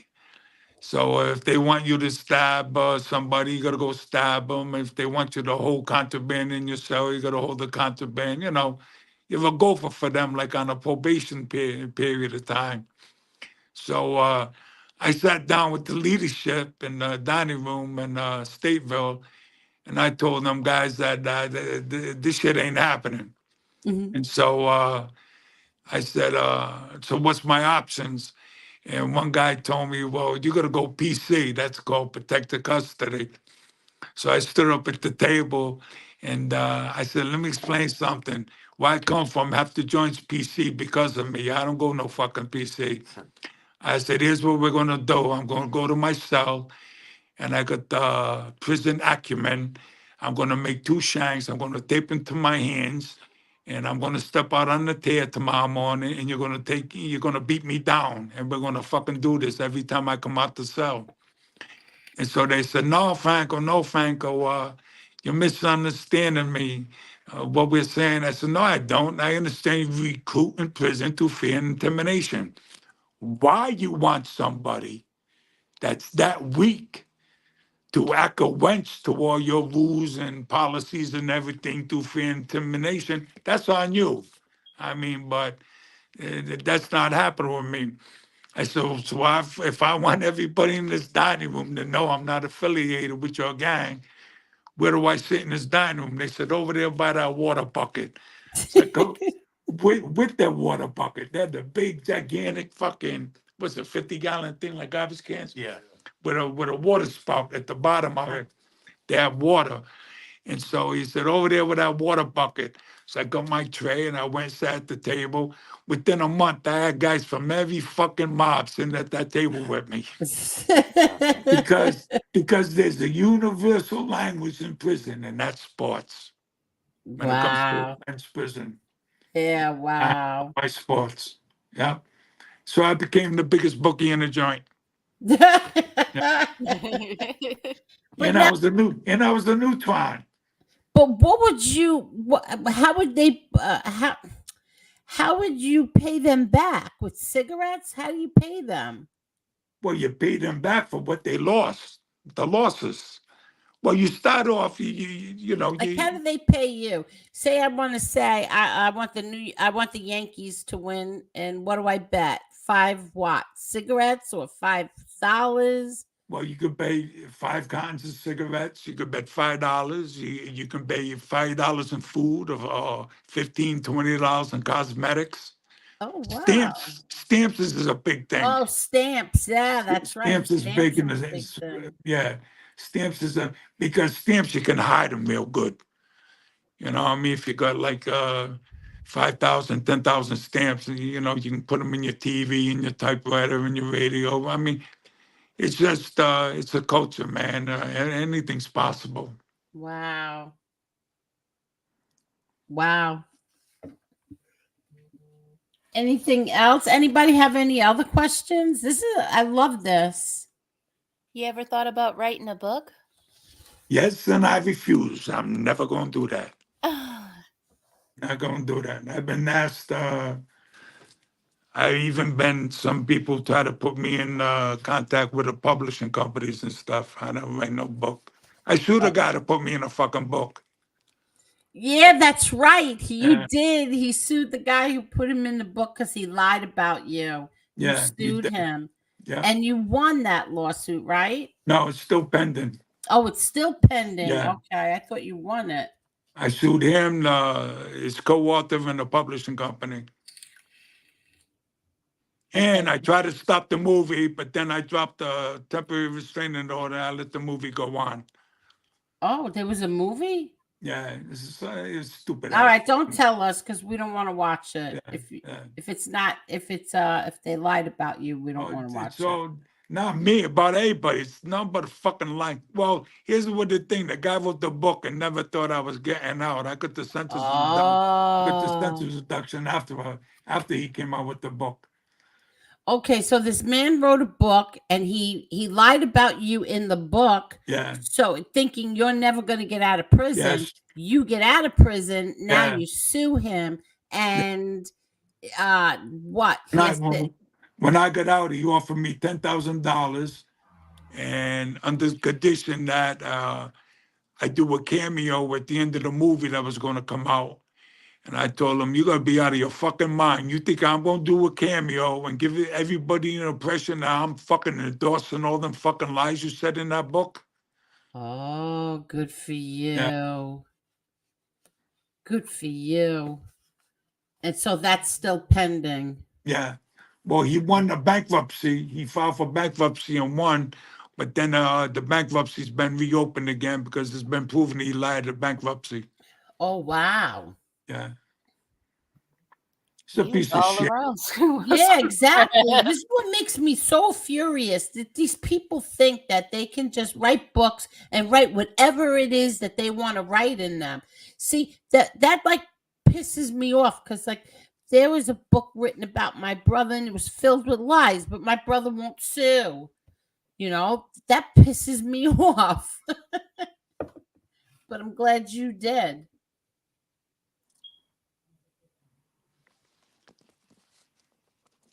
Can you hear us? Yes, I can Oh, hear. you can hear I us. was just contemplating, should I say something or not? What's your percentage? Oh, 38. That's good.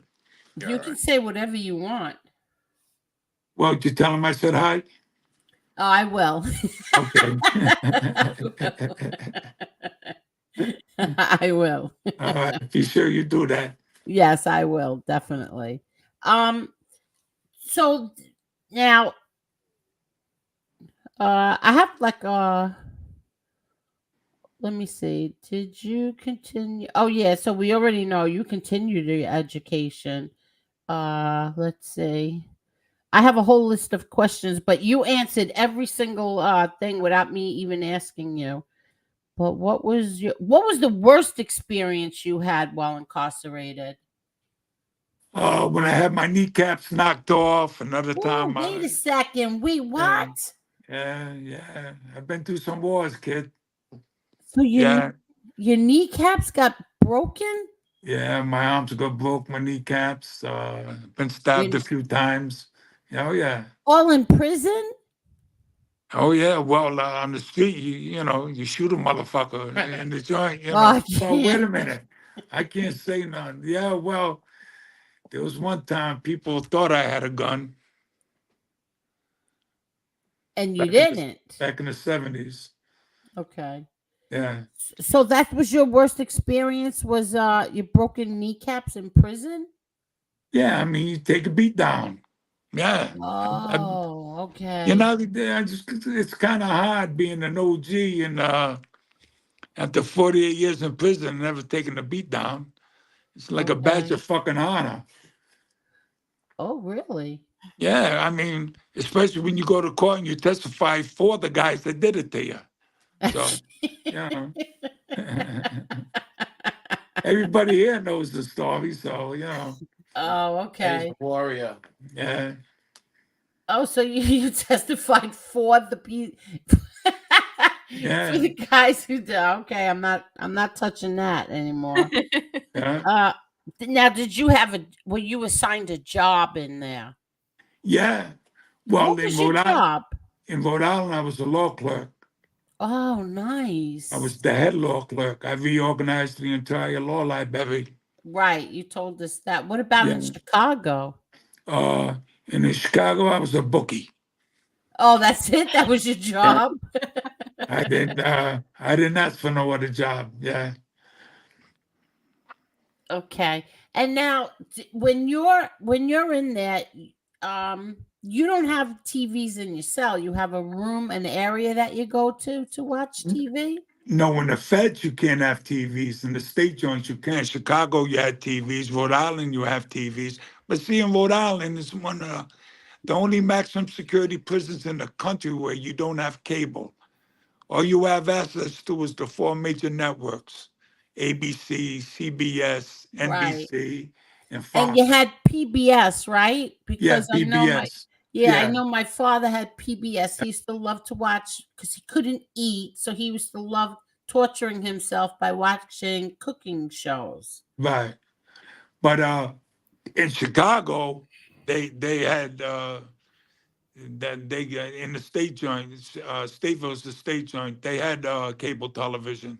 Oh, they did? Yeah, which Oh, was wow. which was great for me being a bookie. You could get Yeah. fucking Oh, ESPN I and all that shit. You know what I mean? Yeah, can't. yeah.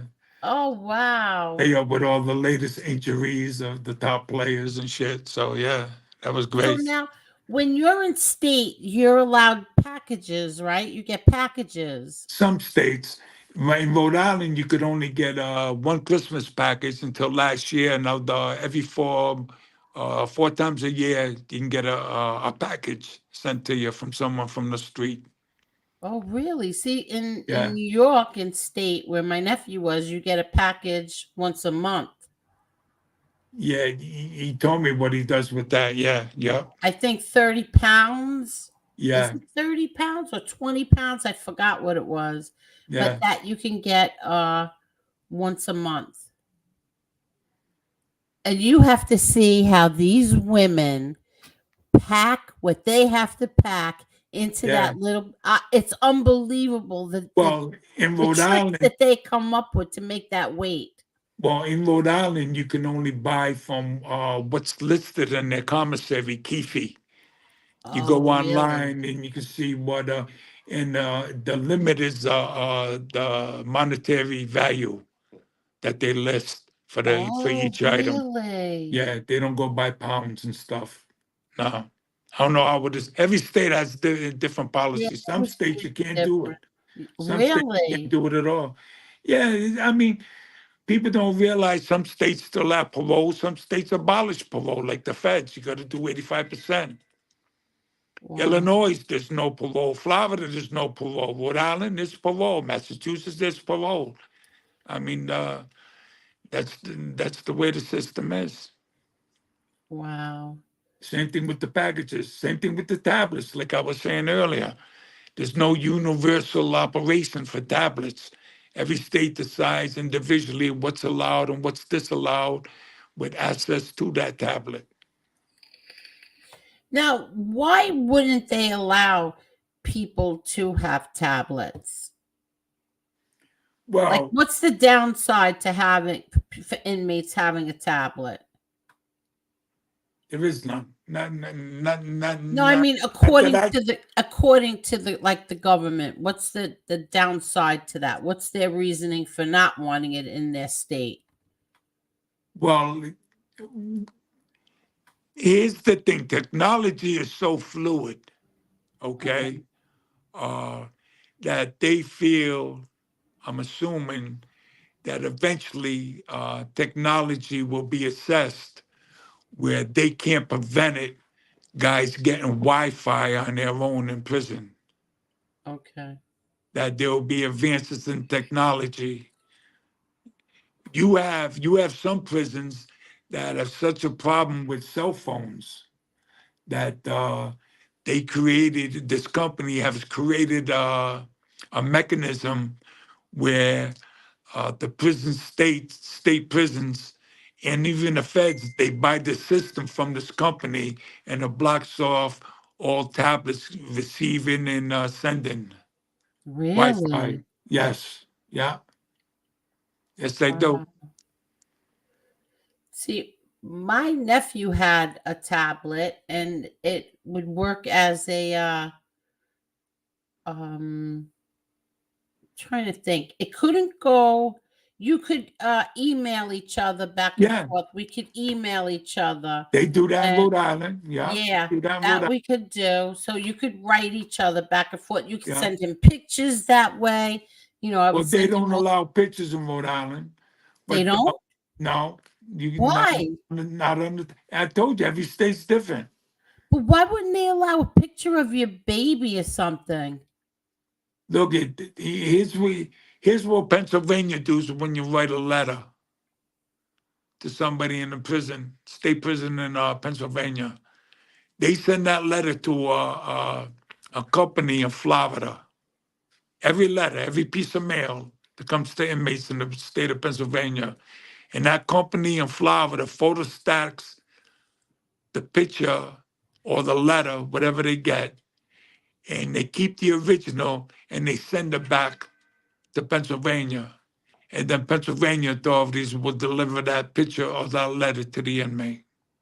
Are you kidding me? Oh, yes. Yeah. Wow. I mean, I know that my father's mail was monitored. We Oh, knew of that. course it was. Yeah, I mean, geez. we knew his mail was monitored. Hey, listen, if they could have monitored the air you breathe, they would Yeah. have, they could have. Yeah. In order for us to see my father, first of all, we were on a phone behind a glass, Yeah, right? So that's not bad enough. They had the video camera on us. yeah. And then when they finally let us have like contact visits where we would have to sit in a room, just us and my dad, we were allowed to hug him and kiss him, and we still had a guard sitting there with us, and it was videotaped as well. Eddie, Right. I'm gonna go have a cigarette. It's okay. Yeah. So I mean, they acted like he was, he was gonna, like destroy the planet or something. The security that they had on our visits. Look at the only good thing about your father's situation was he wasn't in Colorado. He said that he would have given anything to go to Colorado because there was a shower in the cell. Yeah, there was. Yeah, there is. And yeah. then, that was a big deal to him. He would have rather gone to Colorado because there was a shower in his cell. Well, but there's no human communication. Yeah, but there in wasn't in Colorado. Marion either. Well, yeah, you could talk through the vents. Yeah, Oh yeah, yeah, yeah. yeah, you could talk through the vents. You can't do that in Colorado? No, ADX? no, No? absolutely not. No, no human contact. No, even the guards when they come and get you, they don't even tell you where you're going. Really? They open up the slot, you put your hands out. That's the order. Because the Yeah. slot's open, you put the cuffs on, and they take you out and take you where you're gonna go. If going to outside rec, access to a law library or something. Wow. I just I don't know why they do that to people.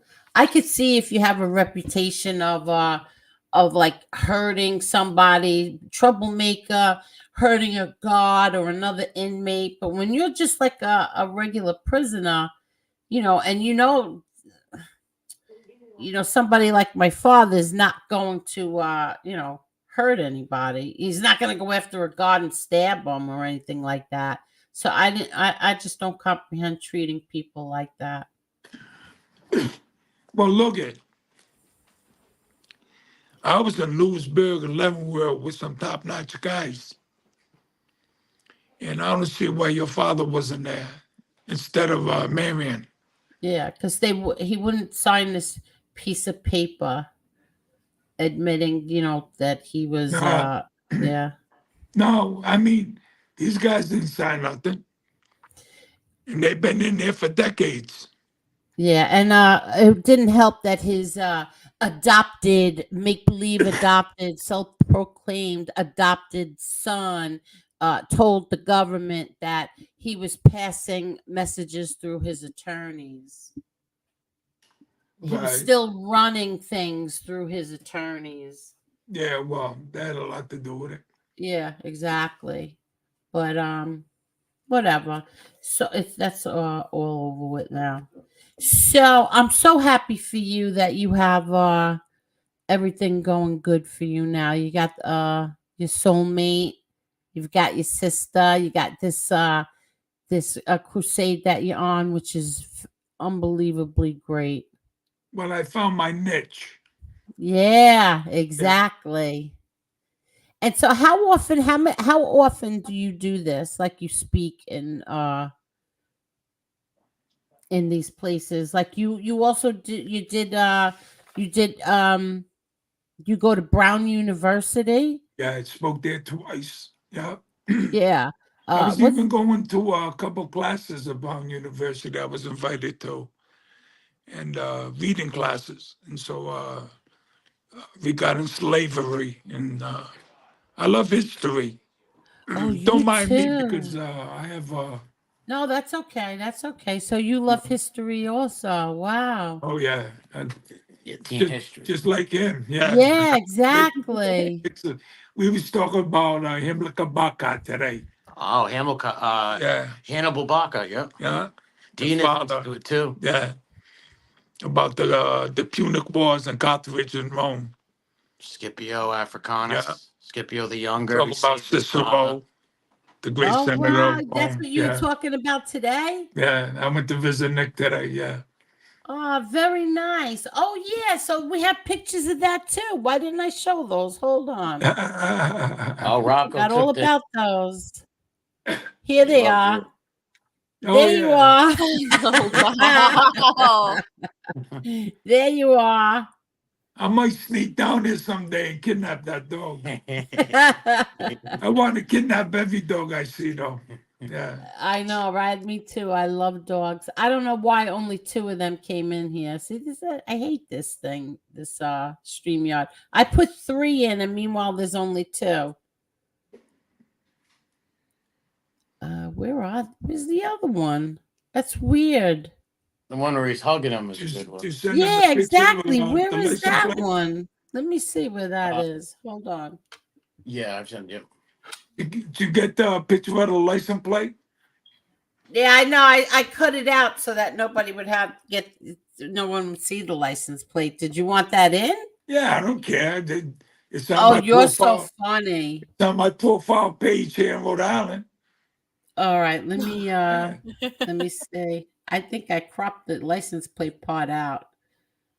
There's a story behind it. Oh, okay. Oh, here it is, but let me get it. I have to go back because I cropped it. Hold on. Let's see. Shoot. Angel, I don't fear no man. Well, that's good. Oh, look. Okay, I want to put this in. Yeah, I see. I cut the plate part out. Oh, look at this. This is so nice. I love that dog. Yeah, he's big. I was Emma going Marie, to that say dog is that big. he's huge. No, I think wait till you see this, then you'll see how huge he is. I think I'm going to file in court for visitation rights. Good All right, hold on. He's a big Wait, I have to crop them first before I can put them in there. Okay. Anybody have any other questions, Marla? I'm looking in the chat.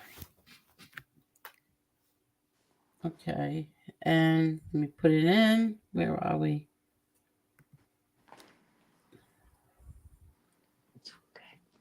Think so? Maureen says, "Thank you so much for sharing your story. Not many men could have withstand what you have." Yeah, they can. You just don't have an opportunity to hear them. Oh, see?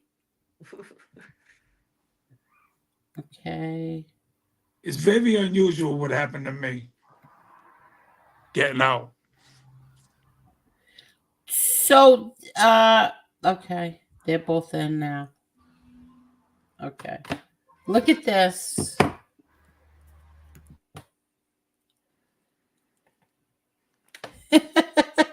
Look how big he is. He's a big doggy, huh? Wait, look. Look at the size of him. Yeah. He is huge. Oh, he's so friendly. He's thick. He's thick with number muscle. Almost. Yeah. All muscle. I work them out. Look at that. Wow. You see the license plate? Yes. Now, what does that mean? Blast. Yeah, That was my father's vanity plate. 60 oh, that years was ago. your father's? He was a dynamiter. Oh, you're kidding. Yeah, yeah. A legal dynamiter? Oh, yeah. Well, put it this way, he was a legal dynamiter and he was feared. Okay, so I just want to make sure. I just want to make that clear. It was legal, though, right? Coming up to him going, "Yeah, it's complete." Thinking So something. You had to be careful when you turn the knob in the front door or flush your toilet or yeah, I'm sure. he did 3 bids. Oh, he did too? Yeah, he sure did. Yeah. Was he Oh. close to Rudolph? He was close with Rudolph. Oh, okay. So Yeah. so he he was a legal dynamiter though. Yeah. Well, Okay. they have an island down there called Block Island. Yeah. It's a tourist attraction. My father leveled that island for the state because there was nothing on there but a Coast Guard shack at one time. It was all hills and mountains. Oh, So back in the wow. 50s and the 60s, he leveled that. Now it's one of the major tourist attractions here in Rhode Island. Yeah, they filmed the movie One Crazy Summer on Block Island. Yeah. People would know that. That's Yeah. what he's talking about. Oh, really? I didn't see that. And Maureen said, I'm listening, yet I'm reading an article stating he was sentenced to 120 years. What the F? But I gave 85 back. Yeah, see? That's something. And Edwin says, Mr. Eddie dressed very proper for interview. That is the correct way. Excellent, Mr. Eddie. Well, See- I wear a suit every day. Aw. I got See- tired of them khaki uniforms. Oh, yeah. See, that's really nice. Hi, Tommy Real Deal. Let me see. That's a GQ. Uh, Yeah, you look very sharp. What you're wearing tonight, I like that little hanky that matches your shirt. He looks like he's in his 40s. Look at the guy. He does. I He was looks gonna say, you amazing. look great for your age. You look. I don't know how old you are, but you look great. Amazing. I'm 70. He's Picture that 70 match years hat. old. way. No way. Look at That's all his that- face. That's all that steamed food. All that what? Steamed food, not Ooh, fried in steamed prison. food. Well, Everything's let me ask steamed. you this: did you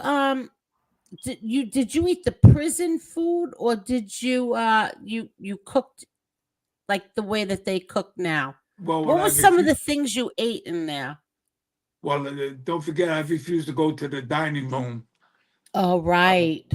So, yeah, I would buy, garbage, refried beans, a lot of noodles. But then I had access to have guys smuggle shit out of the kitchen, vegetables and, all that stuff, good stuff. Okay. Yeah. So, can you cook in your space there? Yeah. Like, there's a lot. Like my brother, I'll never forget. I went to visit my brother once, and he was kind of like a little antsy for us when we were leaving. He's like, I said, what are you gonna eat? Because we were gonna go eat, then go to the hotel, and then come back in the morning to see him again. And he said he was going to have spaghetti and clams. Yeah. Yeah. Hey, He was all excited over the spaghetti and clams. I used to have that in Springfield with them guys in that picture. Yeah, Oh yeah, so they used to yeah, get and make the spaghetti yeah. and clams, Well, right? That's what. In Rhode Island, you can buy a hot pot in Oh, you. commissary, Oh, you and can. yeah, and have it in your cell. Yeah. Oh, so did you get creative like that and make stuff like that? Oh yeah, all the time. Okay. Having you have guys smuggle you out spaghetti and pasta and vegetables and all kinds of good stuff. But back in the 70s, you didn't have to smuggle nothing in Rhode Island. We had, Angel, we had our own restaurant in Rhode Island. I'm sure. Listen, we had our own restaurant. We could be walking the yard and say, come on, let's go get a burger, fries, or Haagen-Dazs Really? ice cream, pizza. And administration had absolutely nothing to do with this restaurant. Yeah, Are you kidding? yes. We used to hold legislative forums right in the dining room with maximum security and tell the legislators how to vote on bills. Are you? Wow. Yeah, we had a system The state's very unique. very unique. It was legalized blackmail. Wow. There was none they could, and the only way they could deal with us was to ship us the fuck out of the state. Are you kidding? Yeah, yeah, that's what they did. It all ended then. Yeah, Now, did you know Damien's dad also? yes, but I knew Damon's dad from the street in the Oh, 70s okay. and So late you 60s. knew. Yeah, Okay, so you knew him yeah. too. Wow. Damien's here. Say hi, dude. Hey, Angel. Yeah, I said hi to him before. I knew he was there. That's why I asked. Yeah, man. Let me see. We're at my soulmate's crib. There what? We're at my soulmate's crib. Oh, girl's that's crib. where you are. Oh, Yeah, okay, yeah. okay. I thought you were by. Oh, all right, all right. I thought you were by your sister. No, So no, now is she there? We holding her up? We holding you up now? no. She just retired after 38 years with the Department of Education. No, I know, but are we keeping you longer than what you planned on doing here? Hell no, I pull all nighters quite a few times. No, you're taking it the wrong way. What Don't about forget I'm 70. that's something? That's amazing. You look amazing, Eddie. You really I do. live right down the street from her. Okay, My you own look crib. amazing though. You don't look your age at all. I'm so happy for you that you're out and that you're doing so well. Listen, Angel, I want to thank, by the way, I should have said this initially.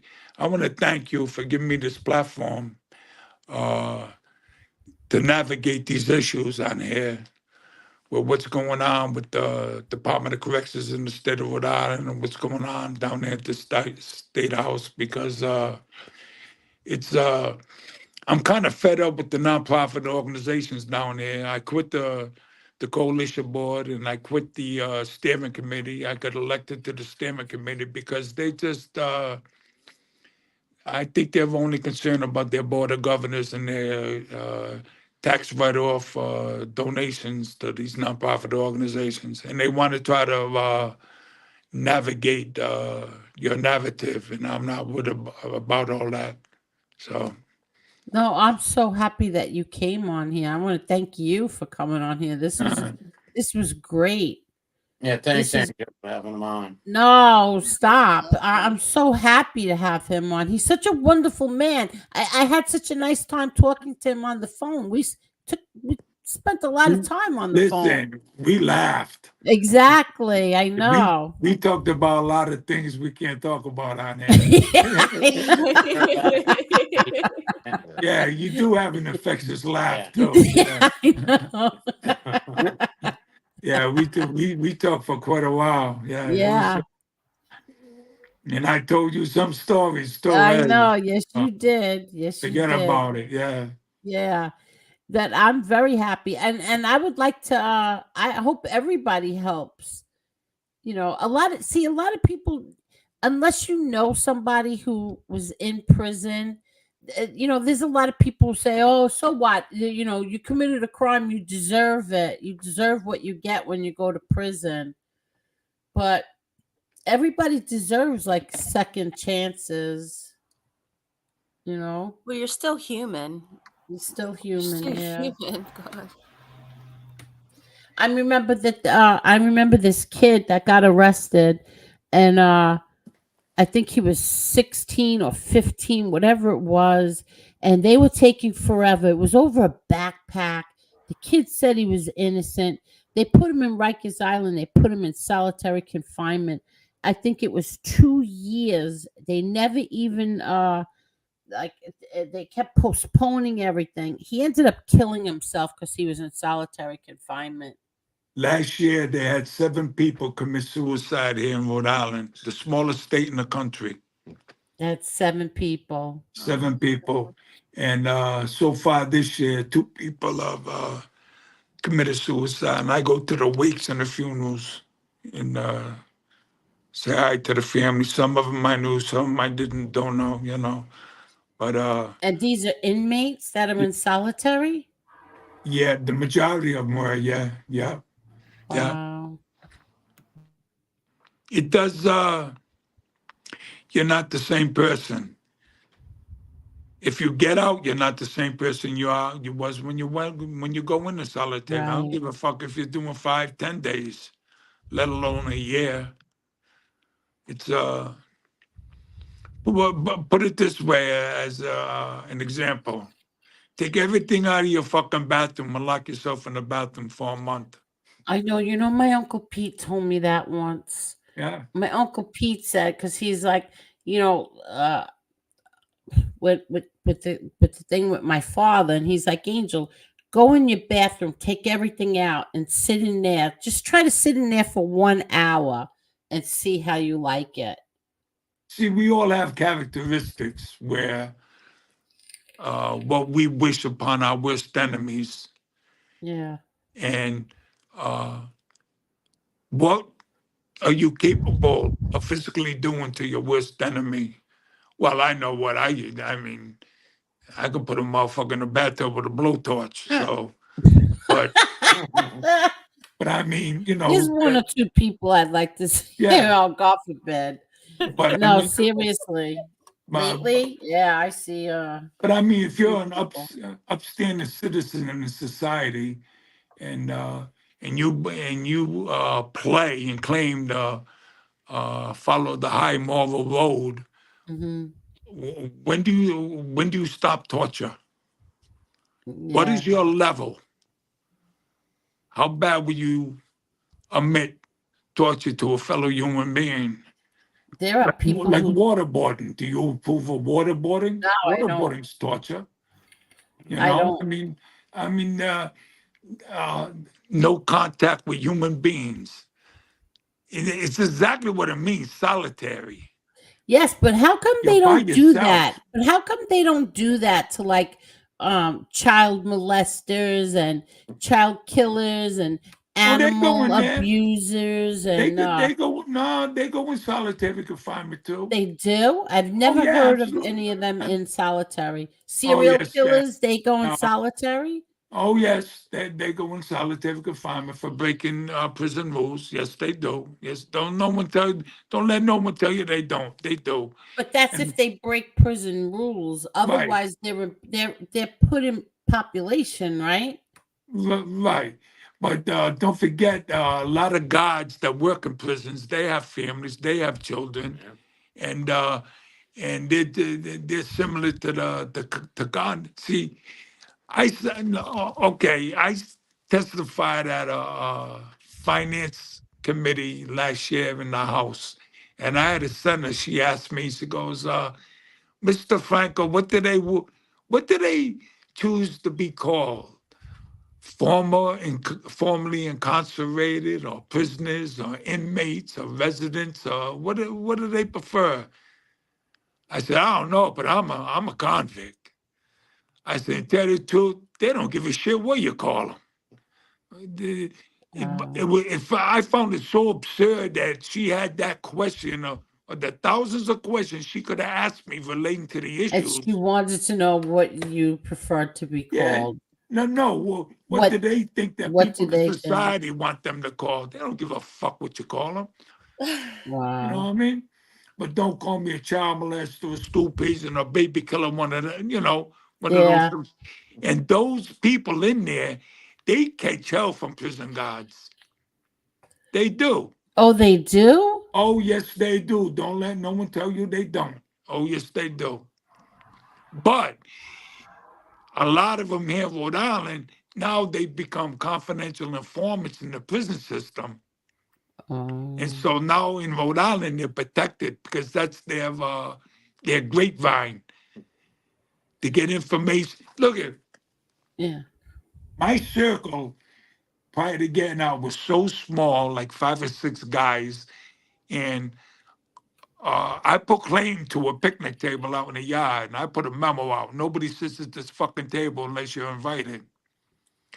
And so one day, this fucking pedophile is sitting at the table.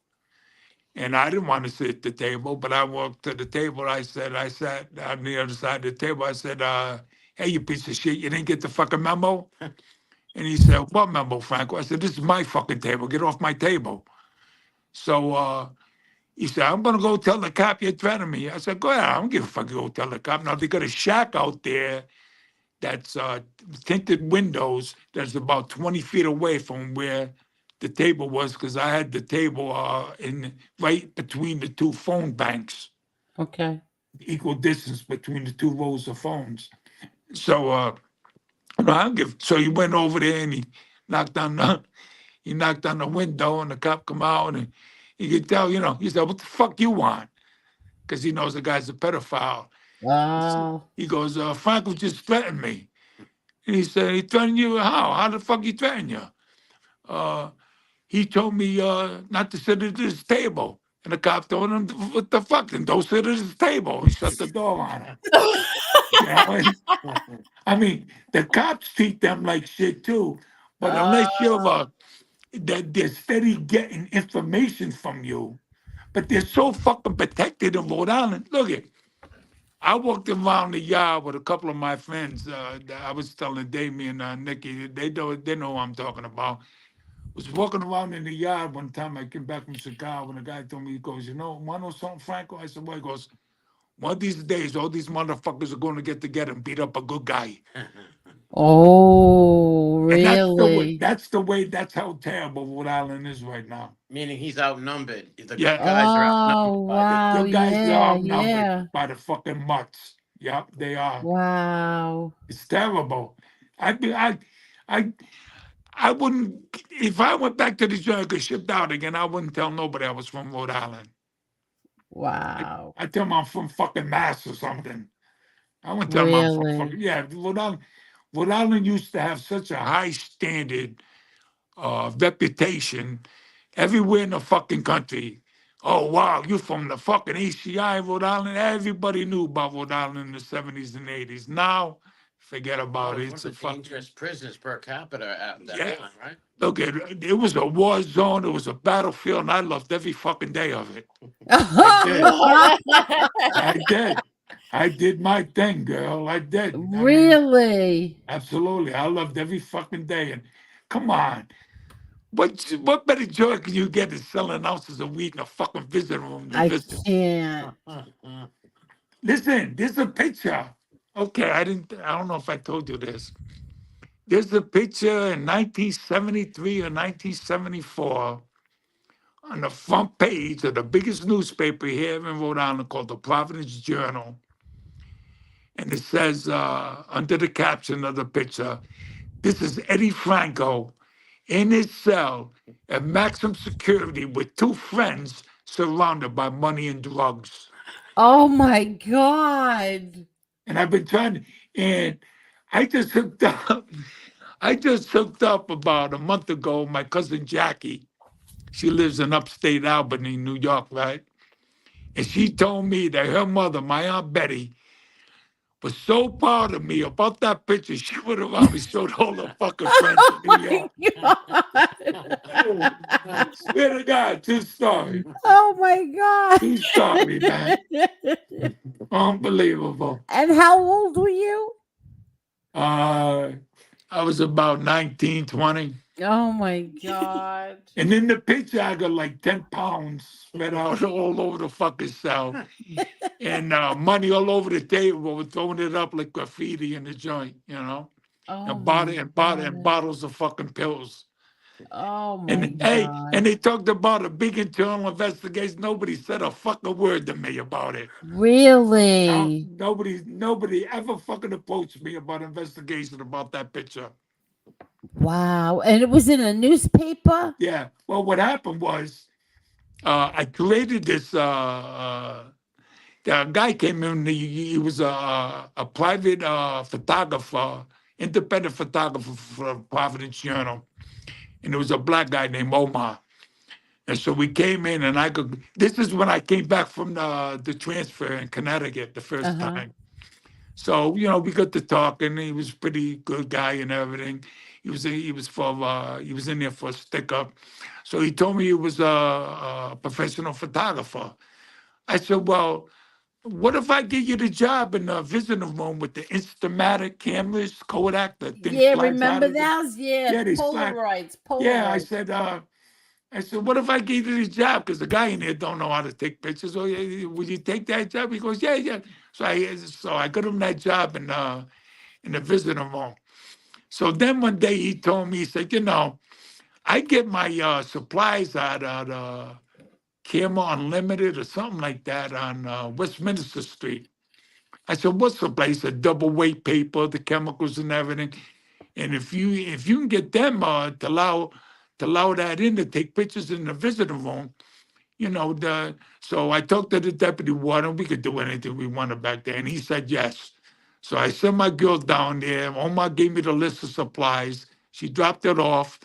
I got it picked it up at the rear hall.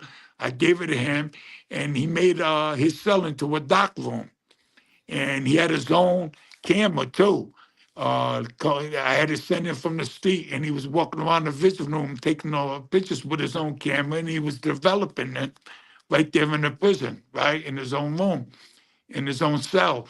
So eventually, everybody in the fucking joint had a camera, and Are every you other cell, kidding? was a fucking dock room. So it was it was the domino effect, just like the cats. One guy had a cat, then two guys had a cat, then everybody had fucking cats, right? So Wow. so one day he comes down the cell, and I had my curtain back. I was in there making bagging ounces of weed. He goes, Franco. I go, yeah, pull the curtain back. He pulled back the curtain. I said, take a picture. And he took a fucking picture, right? So I said, when you're developing, come down to my cage and give me the pictures after you're developing. So he did. So I sent the pictures out with a cop that night to my partner on the street. Yeah. Well, about a year later, there was a murder investigation, and they raided my partner's house. And the cops went in there and found these fucking pictures in the bottom of a real drawer. And he knew who I was. You could tell it was taken in the prison cell. So he turns around, the cop, and the police department in Providence, and they give him the pictures to the director of corrections in Rhode Island. And he turns around, of course, the Providence Journal, and gives them the fucking pictures to publish, and he says, this is what the fuck I got to deal with here in Rhode Island. And nobody said a fucking word to me. Oh wow, that's amazing. Nobody said a fucking word to me. I swear to God, everything I hold honorable, nobody said a fucking word to me. Wow, that's amazing. What was your last day like? What was your last day? Like this 3 years ago, the last day you were in prison, what was that like? Well, I didn't sleep all night. I did an all-nighter. Yeah, how come? Well, because you know what's going to happen, but you think for some reason it just might not. Well, here's what happened. Okay. Let me tell you a story. Okay. When I got sentenced, right, Mm-hmm. the judge did something legally he wasn't authorized to do, right? So when he gave me the sentence 2 months later, I wrote him a letter, and I objected to this maneuver he made. And I said, I object to the sentence, right? Mm-hmm. So so the day before I got out, they came to my cell. They said, Franco, you're going to court today. I said, what, federal court? I got I had a suit pending in federal court. He said, no, you're going to state court. I said, what the fuck am I going to state court? So I go to court, and I go to Kent County Court where I got the sentence reduction. And I said, what judge am I seeing? They said, Judge Davigan. That was the judge that reduced my sentence. Okay. So then I had an idea it had something to do with the letter. So I goes up there, and he said, Mr. Franco, this is the day before I get out. And he goes, I've received your letter. He said, and your objection to the sentence.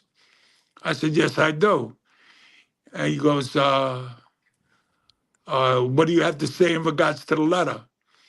I said, well, I want to know what motivated you to convert my Rule 35 sentence reduction into a post-conviction. He just double-talked me. He said, well, under the authority invested in me, blah, blah, blah, blah, blah. I said, okay. I said, okay. I said, but it's on the record about my objection in regards to the sentence. He said, yes. I said, and one more thing. If I maintain my objection to this sentence, am I still getting out tomorrow? He said, well, Mr. Franco, we're going to have to reverse the sentence and bring you back down in a couple months. I said, all right, I drop my objection. And what did he say? That was the day before day before I got out. But And what did he say? no, he couldn't say nothing. He said, okay, you're allowed to drop your objection, Mr. Franco. And that was it. I'm back to cell block, won't be back to the prison. But see, here's the thing. Under the circumstances, the way it occurred, his response to my letter, that's considered a form of coercion. You forced me to drop my objection. I wasn't getting out the next day. Okay. So it's on the record. Okay. So that's And on that's the record.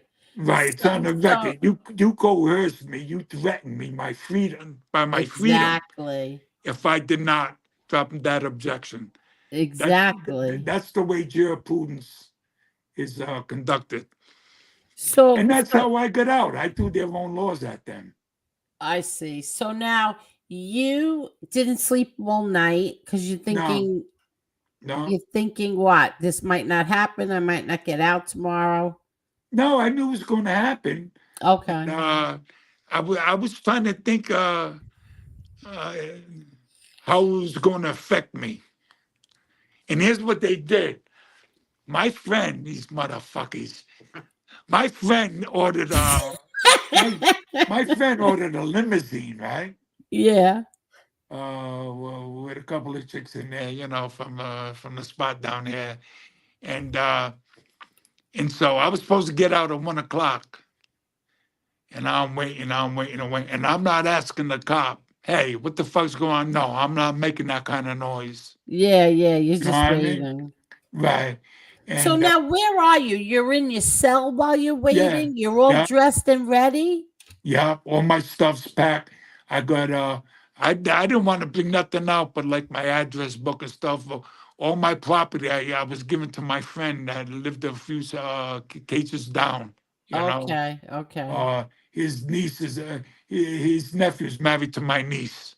Okay. He's he's an OG in the joint too. He's one Yeah. of the top guys, respected down there.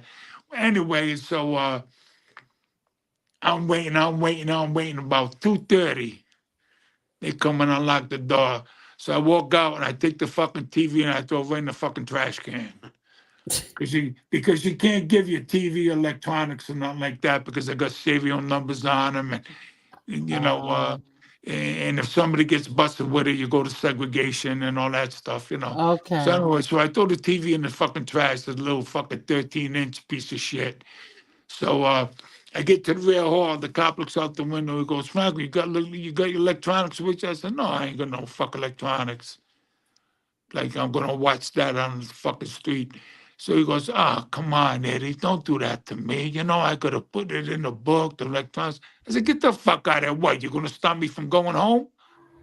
He goes, come on, Franco, don't do that. And he wasn't a bad cop, you know what I mean? Yeah, yeah. He cut me a lot of slack, and the guy, the OGs, he's a good guy. I said, all right. I said, it's in the fucking trash can. I says, he says, yeah, come on, Franco, go get it. I said, no, you call the fucking cop in the block and tell him get the fucking thing out of the trash can. So I turned around, I walked back to the block. There's the cop. He got out of the trash can sitting there on his fucking desk. So I bring it to the rear hall, and I walk in the rear hall, and I'll put it in the trash can. I smash it right on the fucking floor so they can't watch it.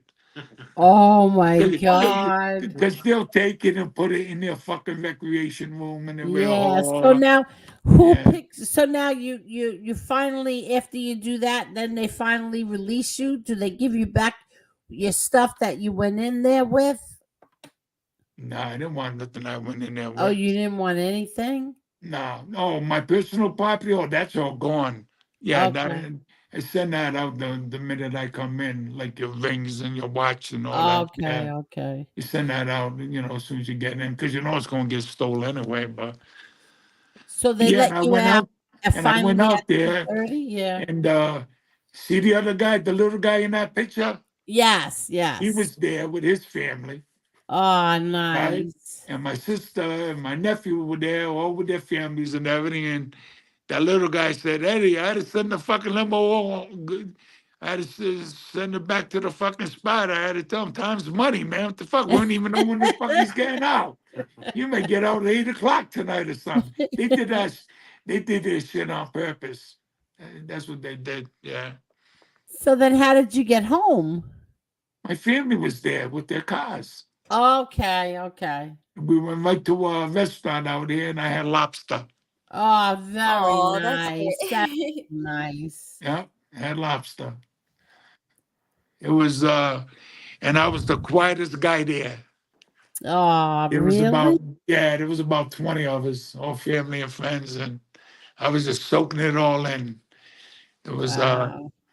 it's, And how about like your first night, like sleeping? A lot of people they have they get used to waking up for a count or something. yeah, you got to stand for the count. For the Yeah, count, right? yeah, you got to get up and stand. In Rhode Island, it's 1, 2, 3, 4, 5 times. Wow. You got to get up, no matter what you're doing. If you're sleeping or whatever, you got to get up and just stand on your feet. And but a lot of cops, they know they'll come, go by the window, they'll go move something, and you just shake a toe or something, and they keep going. A lot of Oh, okay. but a lot of the young kids, they really bother the shit out of the young kids, Oh, they bother the younger kids? Yeah. Look, Okay. I went to there's a real piece of shit too that working in this maximum security. He works in Steel City. It's a sub block. It's nothing but sheet metal. The Okay. walls are making sheet like you can punch it and it will shake. Yeah. Those are the walls.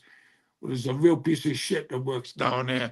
So I go to Marshall's the other day, a few weeks ago, and I buy a couple shirts, and then I go to get a ring fitted.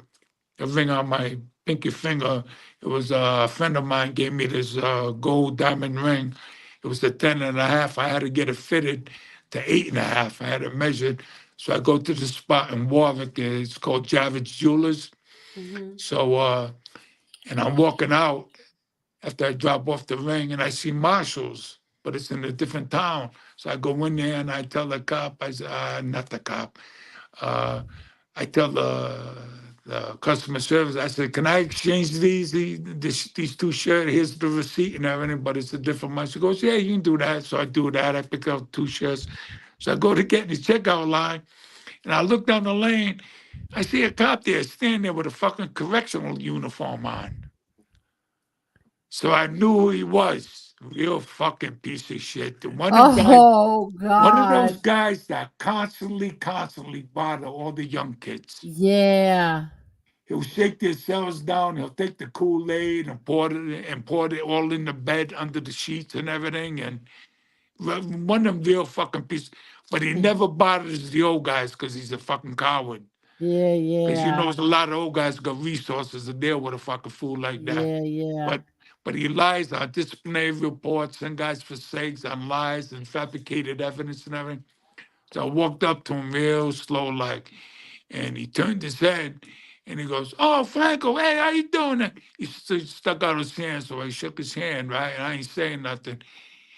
And he sees how quiet I'm being, right? Because he don't know how I'm taking him. Yeah, yeah. Because he knows he's a piece of shit. He knows Yeah, this, right? exactly. And he goes, "Oh, I hear you doing great things down there and all that." So I tell him, I said, "The fuck you doing checking out dresses?" He goes, "Well, I'm buying a birthday gift for my wife." I said, "And the extra large?" Goes, "Come on, Franco. I'm looking for the right color for the birthday gift for my." I said, "Look it, no guy I know buys panties, bras, dresses, clothes for a wife. It's flowers, chocolate, jewelry, stuff like that." I said, and so we talking everything, right? And so he says, I go, "Wait till I tell the guys you're down there checking out the costumes and shit, right?" "Oh, come on, Franco." So I go to that. I said, "Well, you're lucky I need to leave right now because I got a function I got to attend to." He said, "Why you say that?" I said, "Because under normal circumstances, I would never came. You would never saw me. I would Yeah. have just waited you in the parking lot and followed you fucking home and let everybody know where the fuck you live." Oh. And I turn around and I walk away. So the next day, my boy, that my niece is married to, his nephew, he calls me. He goes, "Yeah, so and so came to me and told me and Freddie he saw you and everything, and you send your best regards and love." And her. I said, "Yeah, that bitch tell you he was picking out a dress." Now I know. Now listen, I know the gods are listening to me on the phone Yeah, too, yeah, right? yeah. And that's why I'm saying it. Like, I said, "Yeah, man." And I'm running down how all this happened. I said, and I know he's checking out his dress for himself because he was in a fucking extra large, right? He goes, "Well, he didn't tell me no shit like that." I said, "Well, listen, you know, when you see him when he comes in on the next tomorrow on his next shift, make sure you let him know, let everybody know that I busted that motherfucker out there buying a dress, right?" Yeah, yeah. So he calls me the next day. I said, "You tell me?" He goes, "Yeah, I told him." He said, he begged me up and down, "Don't tell nobody." I said, "Don't that?" I said, "Yeah, but does he realize all his compatriots up there, they all fucking know in that real hall now that he's a fucking cross dresser, you know?" Oh my Yeah, God. true story. That just happened a couple of weeks ago. That's funny. Rhode Island's so small, everybody sees everybody all the time. Everybody knows everything. Everybody knows everything in Rhode Island. 6 degrees of separation. Yeah, like Kevin Bacon, yeah? It's true. Really? Yeah, it's a Yeah. small state. It's just, it's the smallest state in the country, geographically. I think it's the seventh smallest in population. But How many people would you say are in Rhode Island? it fluctuates a little over a million, a little under a million. Ah, okay. That's it. Yeah. But word gets around. Word gets around quick when something happens in Rhode Island. Yeah. Everybody knows that if you're no good or something like Yeah. that, people are gonna know. When I got out, it was all over the fucking state I was out. Really? Oh, unbelievable. Yeah. It was, yeah. Oh, here's a funny story. Yeah. So I don't know nothing about the phones, right? So I see all these things about people want to be friends. So I said, okay. I can't. I said, let me make a bunch of friends. Boom, boom, boom, boom, boom, boom, boom. So my nephew gets my phone. He goes, what the fuck? You've been out 4 days, you got 3,000 friends. I said, yeah. And these people keep asking me to be friends. Look at, I must have been a friend to every fucking legal escort in the country. Oh Oh my my God. I had no. And then Oh this my thing about, God. you know what this thing poke, with your poke people on Facebook? Poking. Oh, he's talking about when you poke people on Facebook. Yes. Yeah. I haven't been on Facebook in I don't know how many years. All right. I thought that was an insult. Like, I mean, you get somebody coming out of the joint, you're gonna let somebody poke you? No. Oh my. So everybody's poking me. So I'm fucking poking everybody that's fucking poking me. I think they're giving me an insult. And I didn't realize what a fucking poke was like until 6 months ago. And I've been poking all these hundreds of people. Oh, that's funny. It's a culture shock. Angel, Yeah. getting out there. It is. It's So a you culture got shock. hooked up with Facebook and what else? Anything else? Yeah, well, I'm all over Facebook on this prison reform advocacy. Oh, good. You know? Okay. And even though all my friends, most of them aren't, but I recognized the necessity Okay. to get my message out there. Okay. Very good. Very good. I'm learning. Very good. You learned you learned how to work Facebook? Yeah. Okay, good. Yeah. Good. And what about Instagram and Twitter? No. Okay. YouTube, you can work YouTube. I know how to hit the symbol for YouTube. I don't know how to do nothing on YouTube. I don't know how to do nothing on. I think I know I do one or two things on Instagram. I just look on there to look at the clips, and when I like it, I send it to people I know. Yeah. That's basically on Instagram. But Yeah. I was taking computer classes when I got out. And to try to learn, because I knew nothing about computers either. But then I got 2 new hips. Oh, did you really? Yeah. And I got a boat within 3 months. I convinced the orthopedic. He was talking about some year. I had to wait a year after the first one. And so I gave him a little demonstration of shadow boxing in the hallway. And he said, okay, I'll do it. Oh, So, wow. so he did it both within 3 months. I got 2 new hips. Yeah. Very good. And Okay. every time I go down to that fucking state house, I gotta tell them, hey, I got titanium hits because the metal detectors that Oh, were that's going off. right. That's Yeah. right. Because you have to go through the metal detector. Yeah. But I got 3 plates and 6 screws in my neck too. I broke my neck a couple times in the joint. A couple of times? Yeah, twice. Wow. In '87 and 2006 in Chicago. Oh, wow. Wow, that's crazy. But now you're doing very well. And I'm very, very happy. And I'm very proud of you. Very proud of you. I'll tell you, there's a lot of temptation out here though. Yeah, Angel. but blah, blah, blah. I got to admit that there's a lot of temptation out there. But I avoid it. Good. I was just You going to know? say, you met your soulmate. Don't, you Yeah. know, I don't avoid it. ever forget that. It's You know, don't ever forget that. You met your soulmate. You have your sister. oh, I know that. Oh yeah. Yeah, good. Okay, good. And do you have any pets? No, listen. Just before I got out, my girl's dog died. And that was her companion. And he was a little dog named Nate. And before he died, she had a mold made of his paw. And she got the tattoo of the mold on her ankle. So everybody's dog I meet, I want to kidnap their dog. I tell them too. I said, I might Why not don't you do just- it, Why don't you just go to the shelter and adopt? Okay, all right. Let me get there. I tell them if I'm not doing, I will send somebody to kidnap your dog. So, so I wanted when I moved out of the mansion, my sister, because I just I mean it was just, and I moved in with my girl.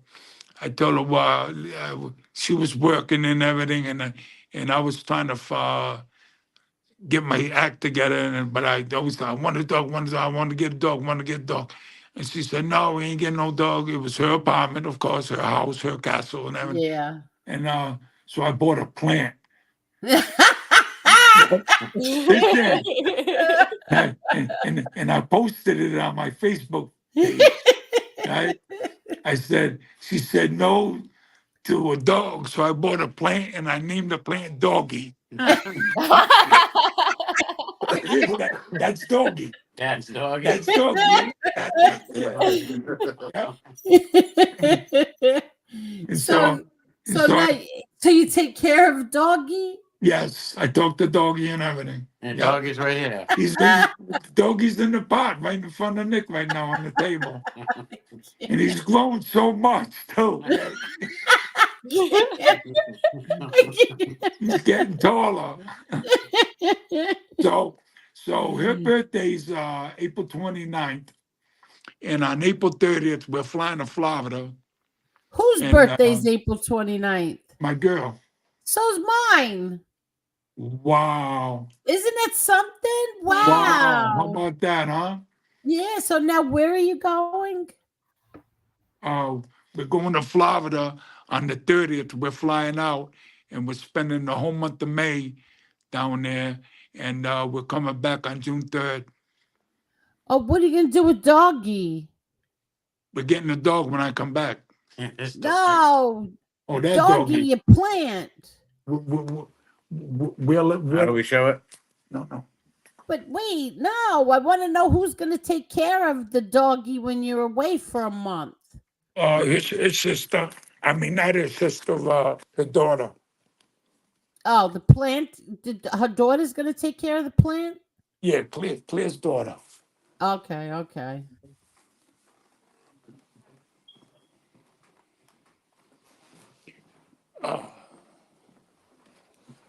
Man, I want to thank you again.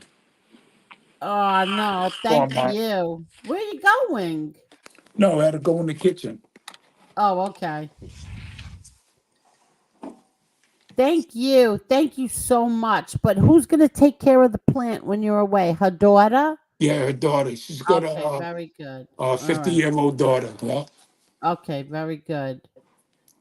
So now you're going to go. That's really nice. So you have a place that you're going to? Yeah, my sister's got a penthouse on Boca Raton on the beach. Very nice. Beautiful. Very And nice. we have some friends down there in a place called Sebastian. Okay. We go down there all the time to visit them. Okay, very good. Yeah. Have a great time. So what else we going to talk about? I think we covered everything, Eddie. I kept you long enough. You're the boss. You're the best. Yeah, Thank Angel, you. thanks. No, thank you. This was great. This was really, really great. Thank you so much. This was an awesome hookup, Emory. It Thank really you. was. And now next we have Scotty. Next we're gonna have Scotty on. Yeah, he's got an interesting story. He's from that guy's from my neighborhood. We grew up together. Good. Now does Eddie know Scotty? Yeah. Yeah, I know Okay. Scotty. I right, talked to him a couple hours last night. Okay, good. Yeah. Nothing's gonna top this one tonight, Eddie. Come on. Nothing will top tonight. This was great. And I really, really, really, I wish you nothing but the best. Best of everything. I'll This keep was you great. posted. Yes, all definitely. the developments, you know. Definitely. Come back again. Let us know how your trip was and everything. I will. I'll But you'll do stick that. to her channel now. I subscribe to her channel for you, so when her bells go off, you'll get the Oh, notification. the notifications like yours? Yeah. Oh, okay. Yes, That's cool. yes. Yeah, that's cool. Yeah. And then she says just hit Yeah. the link. You hit the link and you can come right back on anytime. What's the link Yes. look like? All right, like I remember I showed you on my phone. Hold on. on the live stuff right here. It'll be over here. She'll just hit the link and then you touch that and it goes Like to the live StreamYard. chat, like when you're watching my chat and everybody's Yeah. typing. Yeah. Well, she'll drop a link, and then you press on that link, and it. What do you mean she'll drop a link? Like Is it a picture or something? No, it's not No, a it's picture. like a little thing It's over like here. a link. Just like words over here. Oh, Yeah, And you hit will it that. say link? yeah. Yeah, I will say yeah. link Oh. like that, and when you Okay. press it, it'll take you to. And that's from her. StreamYard. That's from Yeah, her. yeah. Oh, okay. All right. All right. And then you can come on anytime you want. Yeah, that's cool. Whenever she goes on.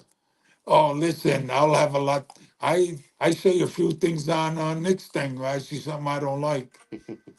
Yeah, yeah. Oh, on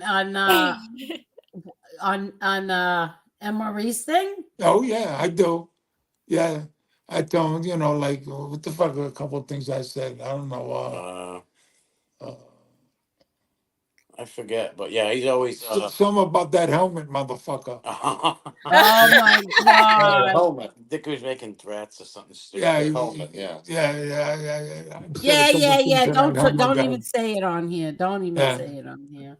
But Well, don't I mean, forget, hey. don't forget that money. Don't forget the money. Okay. Well, he knows my license plate. I can't. Don't yeah.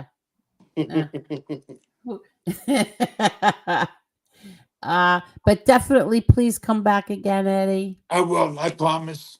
Okay, promise. very good. I'll And let you thank you know. so much. Thank you, MRE. Thank you, Damien. Thank you. I know you had to go there and set him up. Thank you. It was an honor to come help Eddie and help him come on here. And thank you guys, and God bless you all.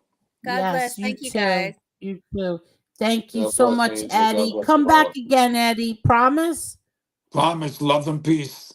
All right. You too. Thank you. All right. Have a good Bye-bye. night. All right. Have a Good good Good night. night. Bye-bye. Good Ciao. night.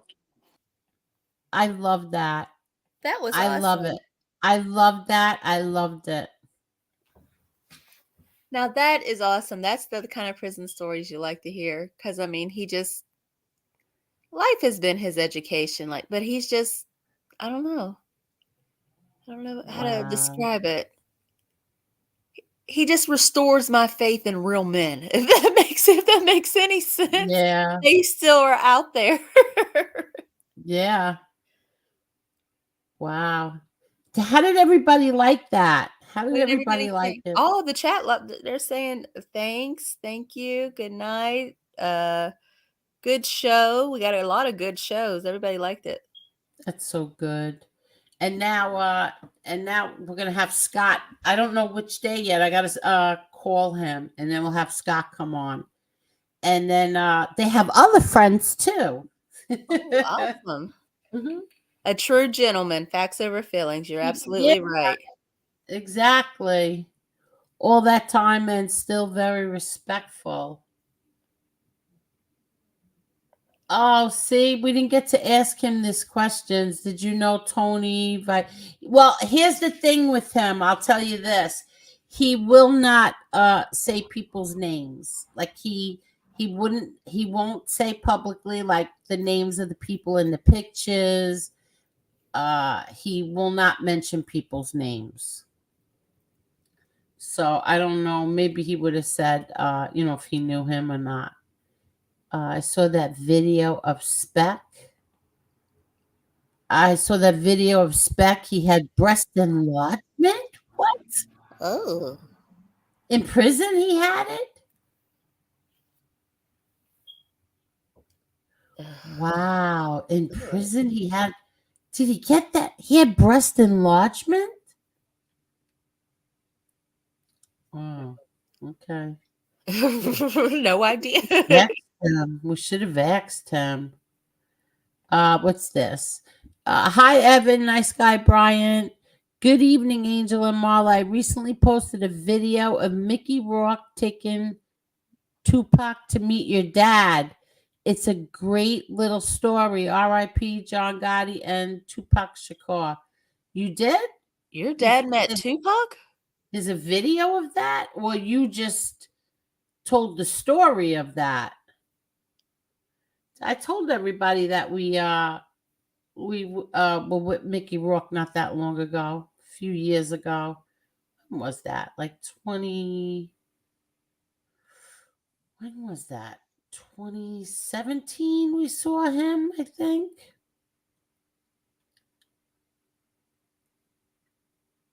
Yeah, look at this.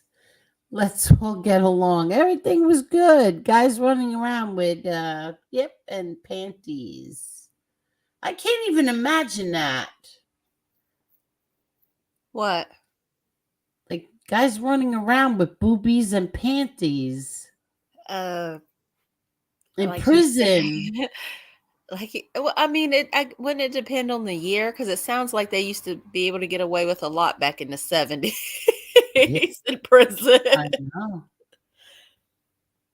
Wow.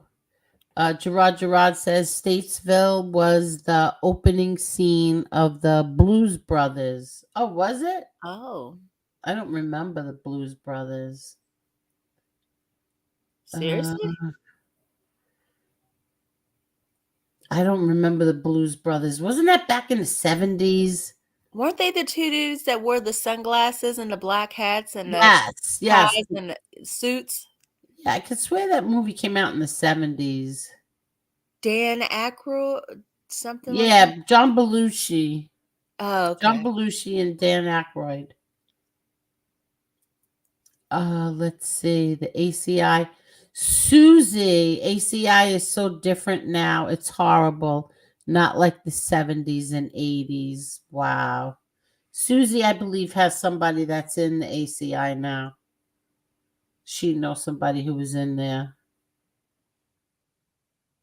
Let's see. You know what? My eyes are so squinty right now. I'm trying to see.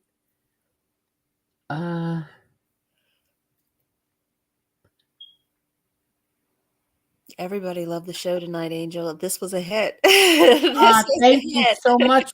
Did everybody hit the like button? We still have 155 people. If you could hit that like button, I would appreciate it. Let me We check. would appreciate it. Carol Angel definitely has to check her block list. I noticed a lot of good people not here. Well, how come I don't see their names? I don't see Tony Pizza and I don't see Damien. Why is that? They're not in there.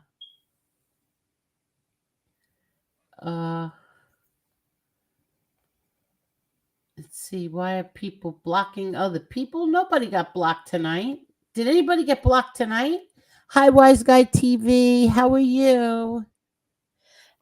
Yes, but they were officially trolls. I did see that. There were Oh, some people who okay. were trying to troll, but the chat was really good. They just blocked them and ignored them and kept it going. Okay, So very good. High lying informants and their enablers. Let's see. Okay. You know, I don't know why I can't really see this. My screen is like a little dark or something. Maybe I'm going blind. 153. 153 likes. Wow. Thank you, everyone. Thank you. Thank you, John. Thank you very much. I don't know how to send the Cash App. Oh, you sent it, right? You sent it to him? Yeah, she sent it and he got it. Oh, did he say he got it? Yeah. Oh, okay. Okay.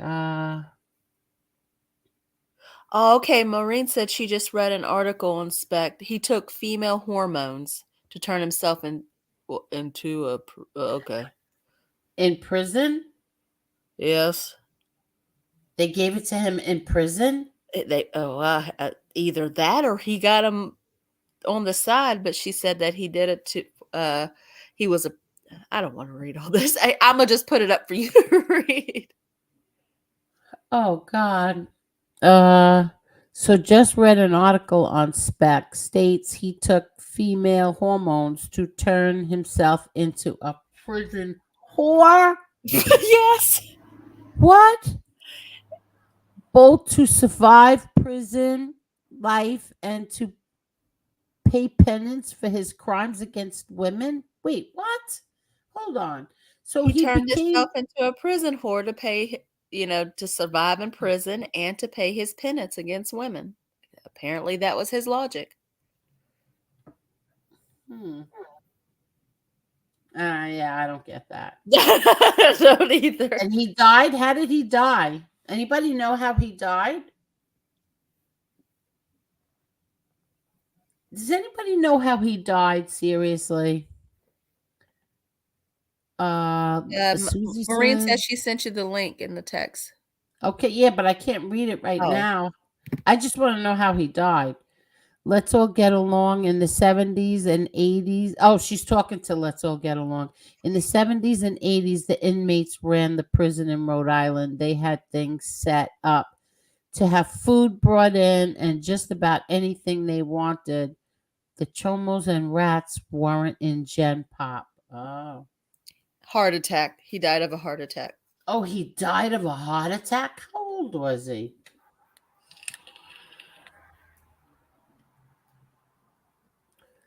I'm curious how old he was. I can't read the comments, Marla. I don't know if I'm getting a migraine, and so I'm seeing like these let's see. My husband has done I'll go ahead, you read it, please. My husband has done a lot of time with both Eddie and Dean from MRE's chat. He's flattening his bed and coming home in July.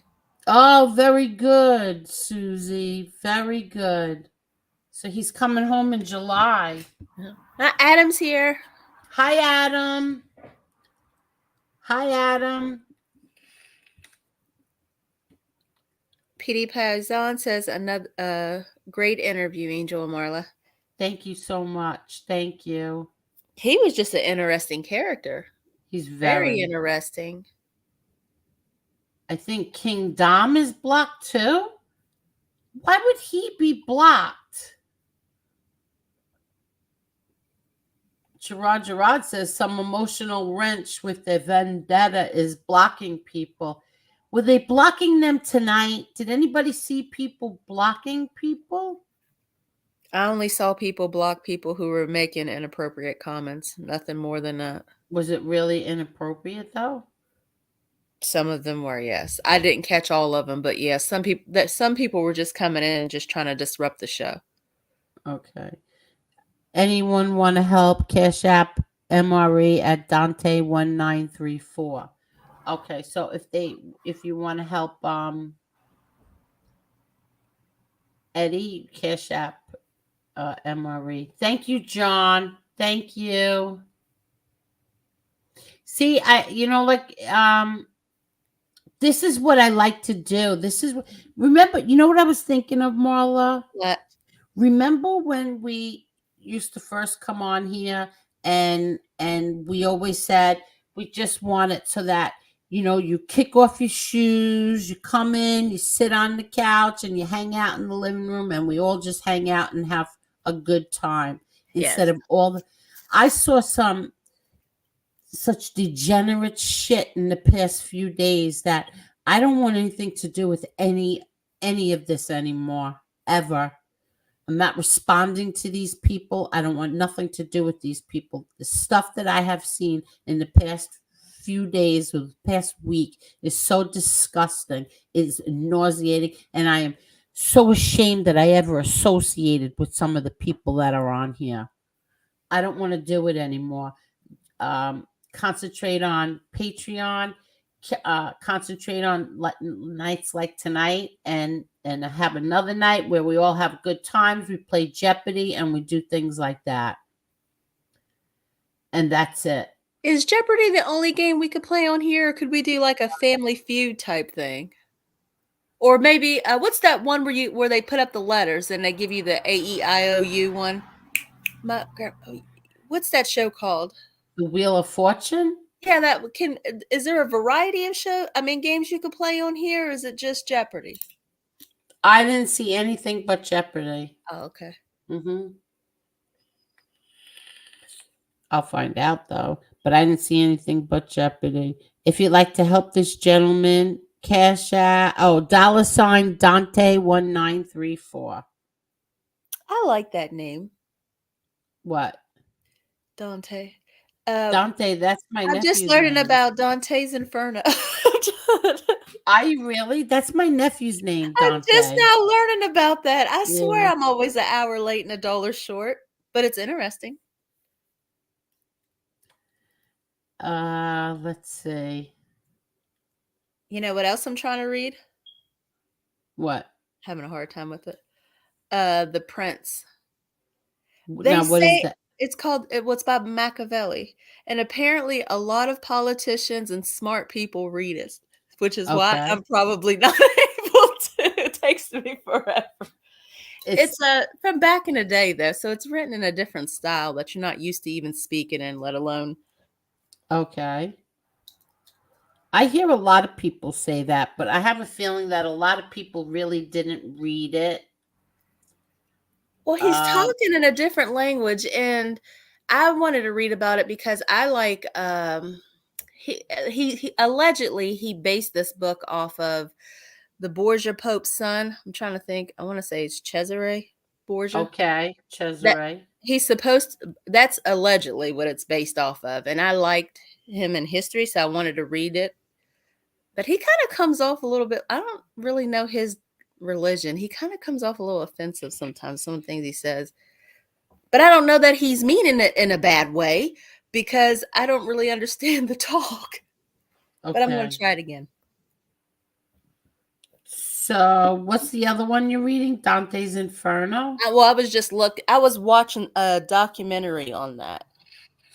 Okay. So, is there a documentary on the Prince Machiavelli? No, not that I know of. I Okay. wish I'd rather do that than the book. I tell you the truth, if somebody knows. So, and can you get this book in audio? Damn, you're smart. I didn't even think of that. Well, well, well. I didn't even think you really. But it's an older book. Well, I'm just asking because then you can listen to it while you're doing things like driving,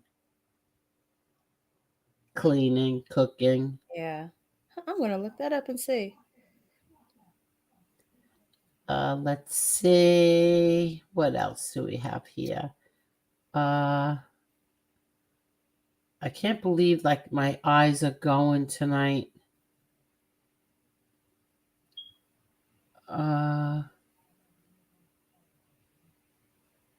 Okay.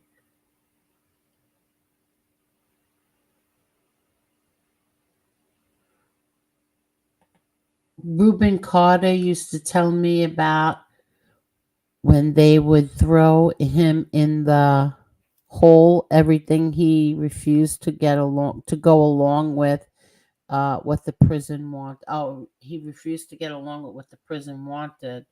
So they would throw him in the hole. My father was just permanently in the hole. And then some people say, oh, she does is bitch and moan. No, I don't. But 12 years in the hole, I think I can complain about it once in a Yes. while, right? Anybody would complain about that. That's 12 years Yeah. straight. Yeah, he didn't complain, but I can complain.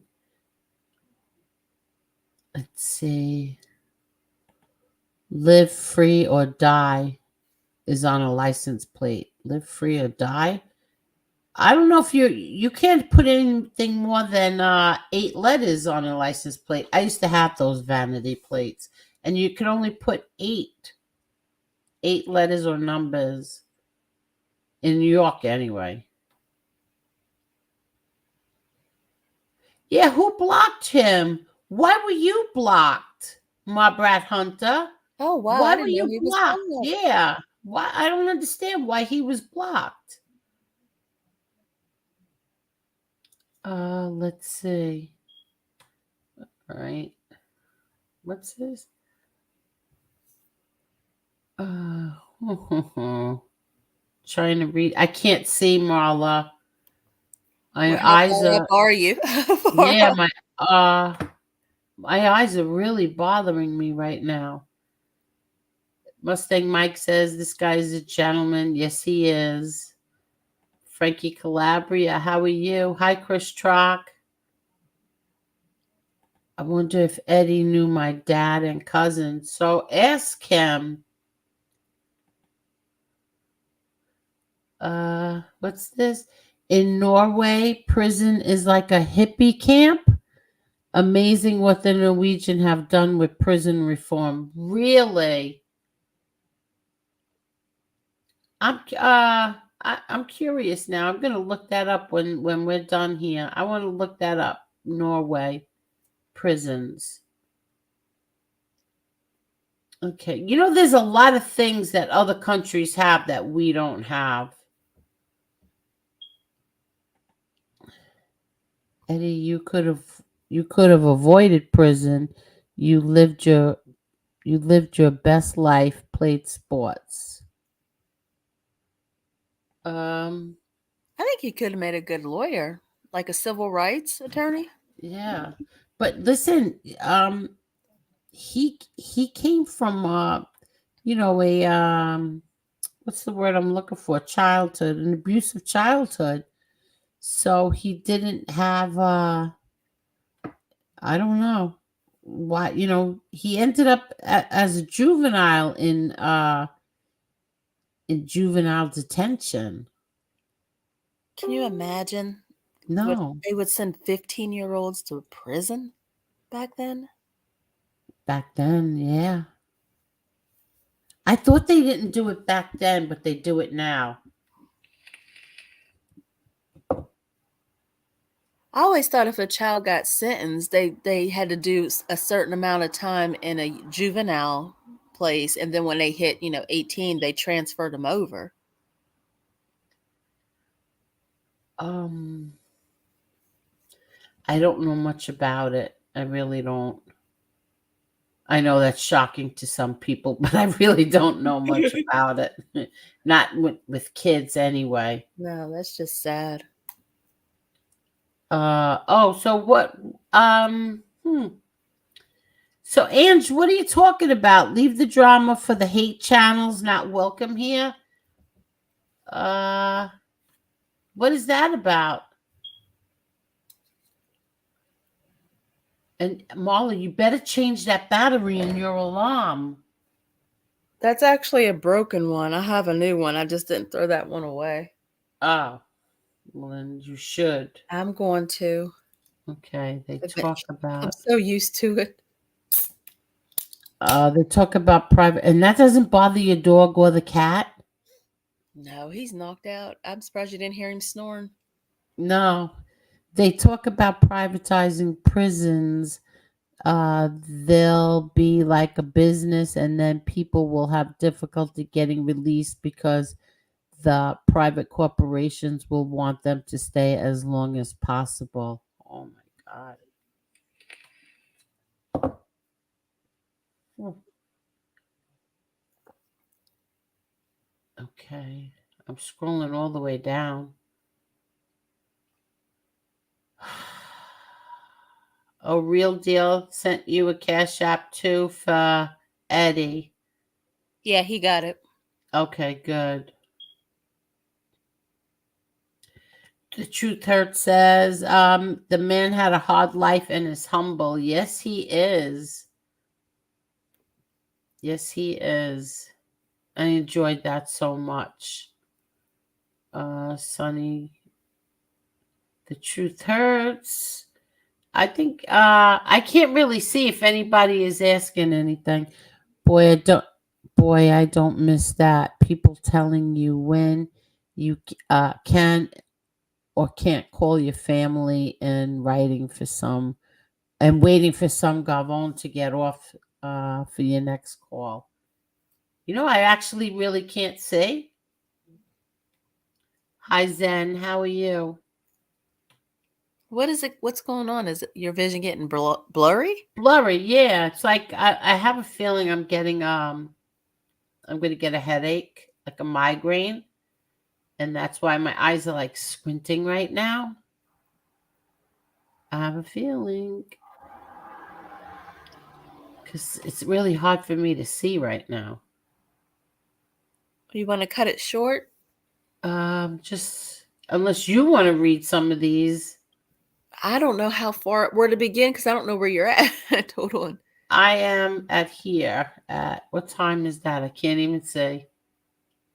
10:31. Maybe it's my glasses. Hold on. No, it's not. Let's see. I'm at 10:31.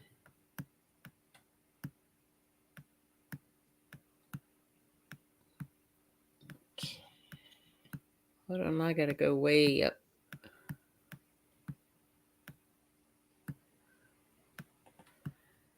Eddie, want to wish you many years of great success and happiness on the outside.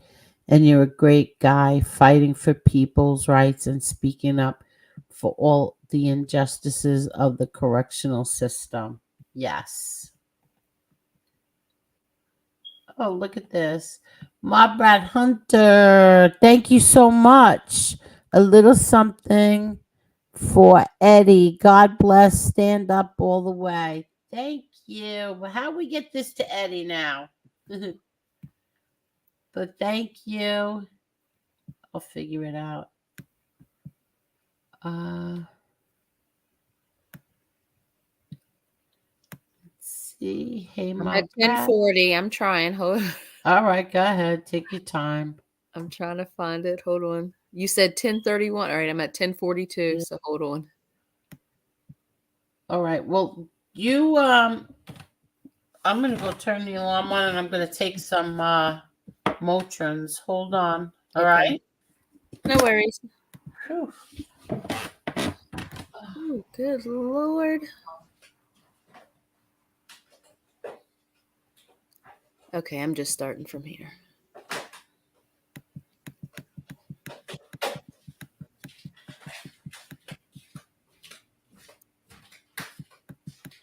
Yes.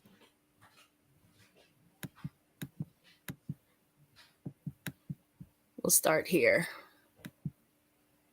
Yes, very humble man. Oh, that would have been a good question. What organization does Eddie belong to? I'll ask Angel when she gets back.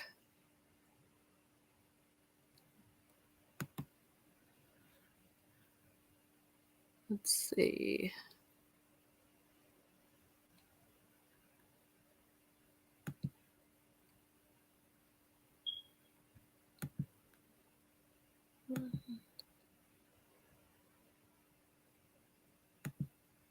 They took you out.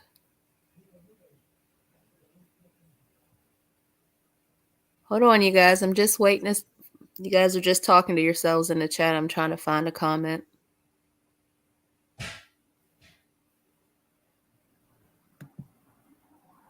Huh. Did anybody see who blocked mob rat hunters and why? Because I'm just now seeing a comment at 10:42 that he was blocked, and that's when he was unblocked. That was a good question. Crap, that was a good question. Truth hurts. I'll ask Angel.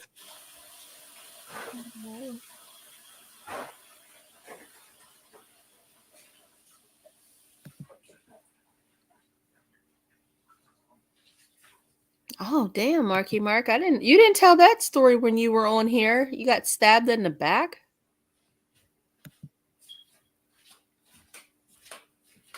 Coming back. Biggest change since you've been out? We asked that question. Unique Masters, that was another great one.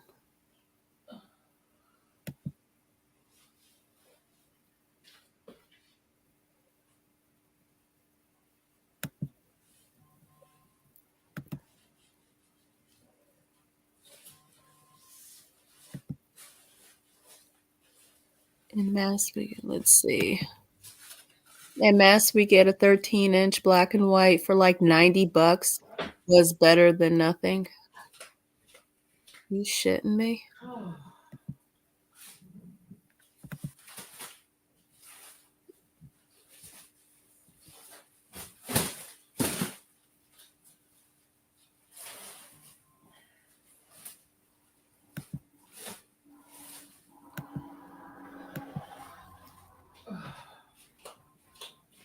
Inmates have, let's see. But they like a lot of inmates have tablets now, and they can FaceTime.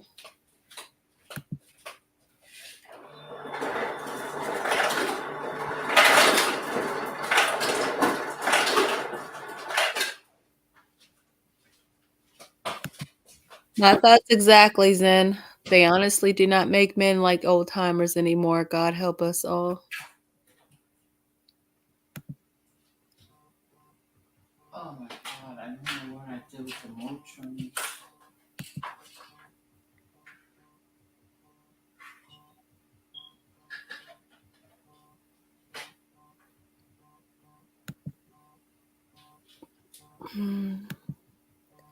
Is this it? I can't even Again, PD, I'm sorry about your loss. I know we said it the other night, but I do hope that, yeah.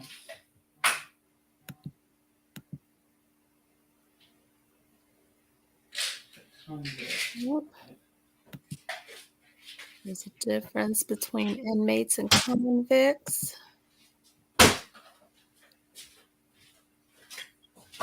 Oh boy. Okay. You know what, Chris Talk? I had no idea Rocco was that big. That damn dog is huge. I'm sorry. No worries. I'm sorry. I couldn't even find the Motrins. Yeah, he's beautiful, but he is huge. Who? Rocco, I had no idea how big he was until that picture where he was licking his face. He doesn't look that big when I he's don't know why I thought he was. He's thick. Yeah, he's very thick. Yes. Hold on 1 second, okay, Marla? Hold on. No worries.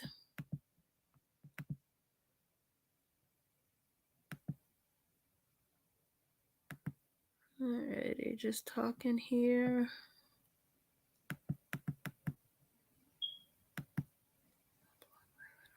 Talk.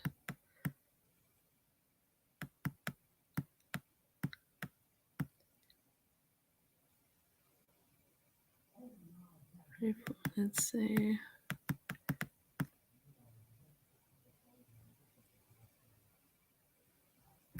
Oh, damn, that was a good question. I had to ask Angel that too. Do you have to pay restitution when you get out? How does that work?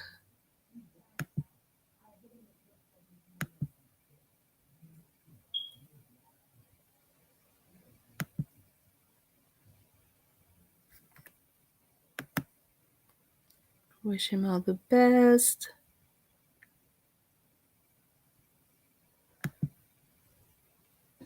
I'm sorry. I was told I forgot to mute again while I was walking around. All right, you reading them, Marla? I've been reading out some of the comments. We had some questions. Is he working with an organization or is he doing this all on his own?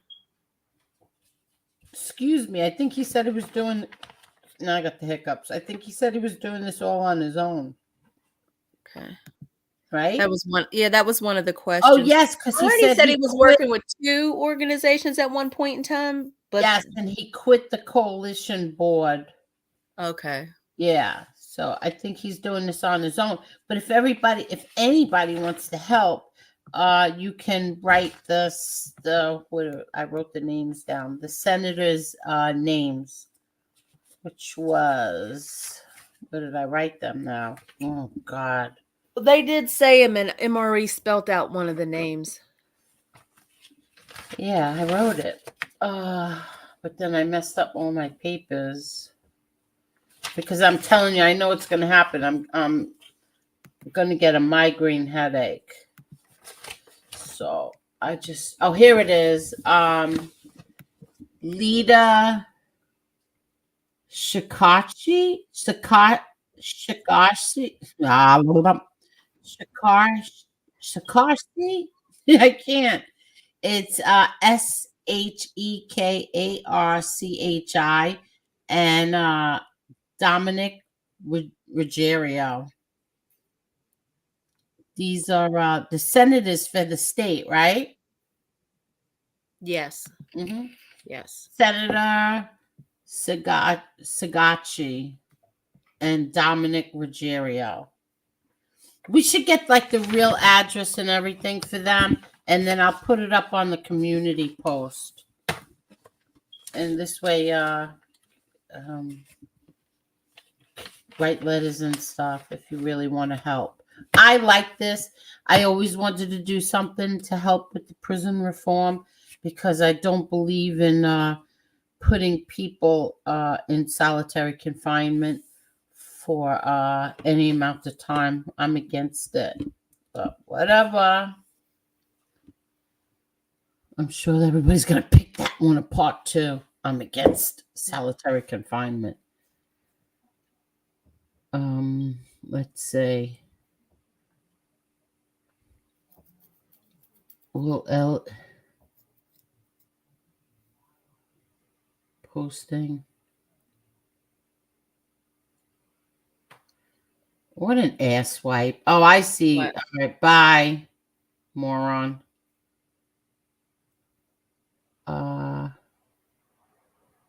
A lot of it was talking. I got all the way down to 11 something. Okay. That's I got.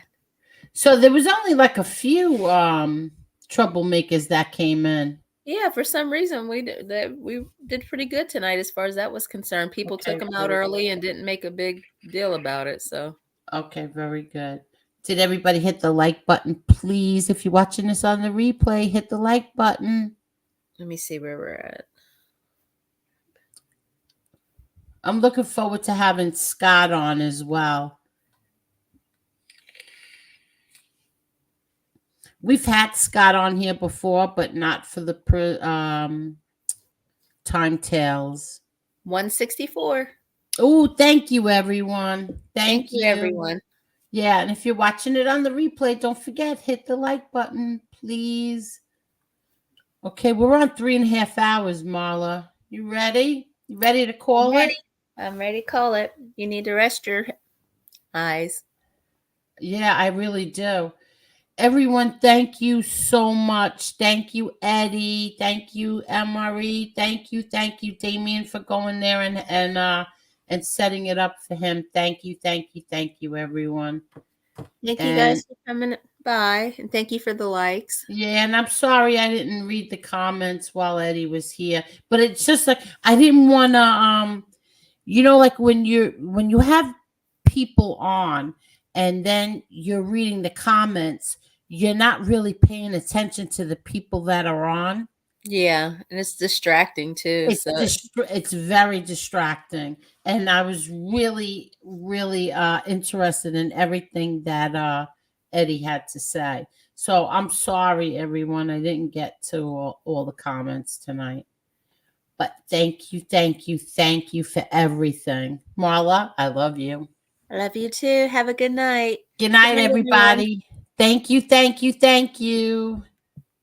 you.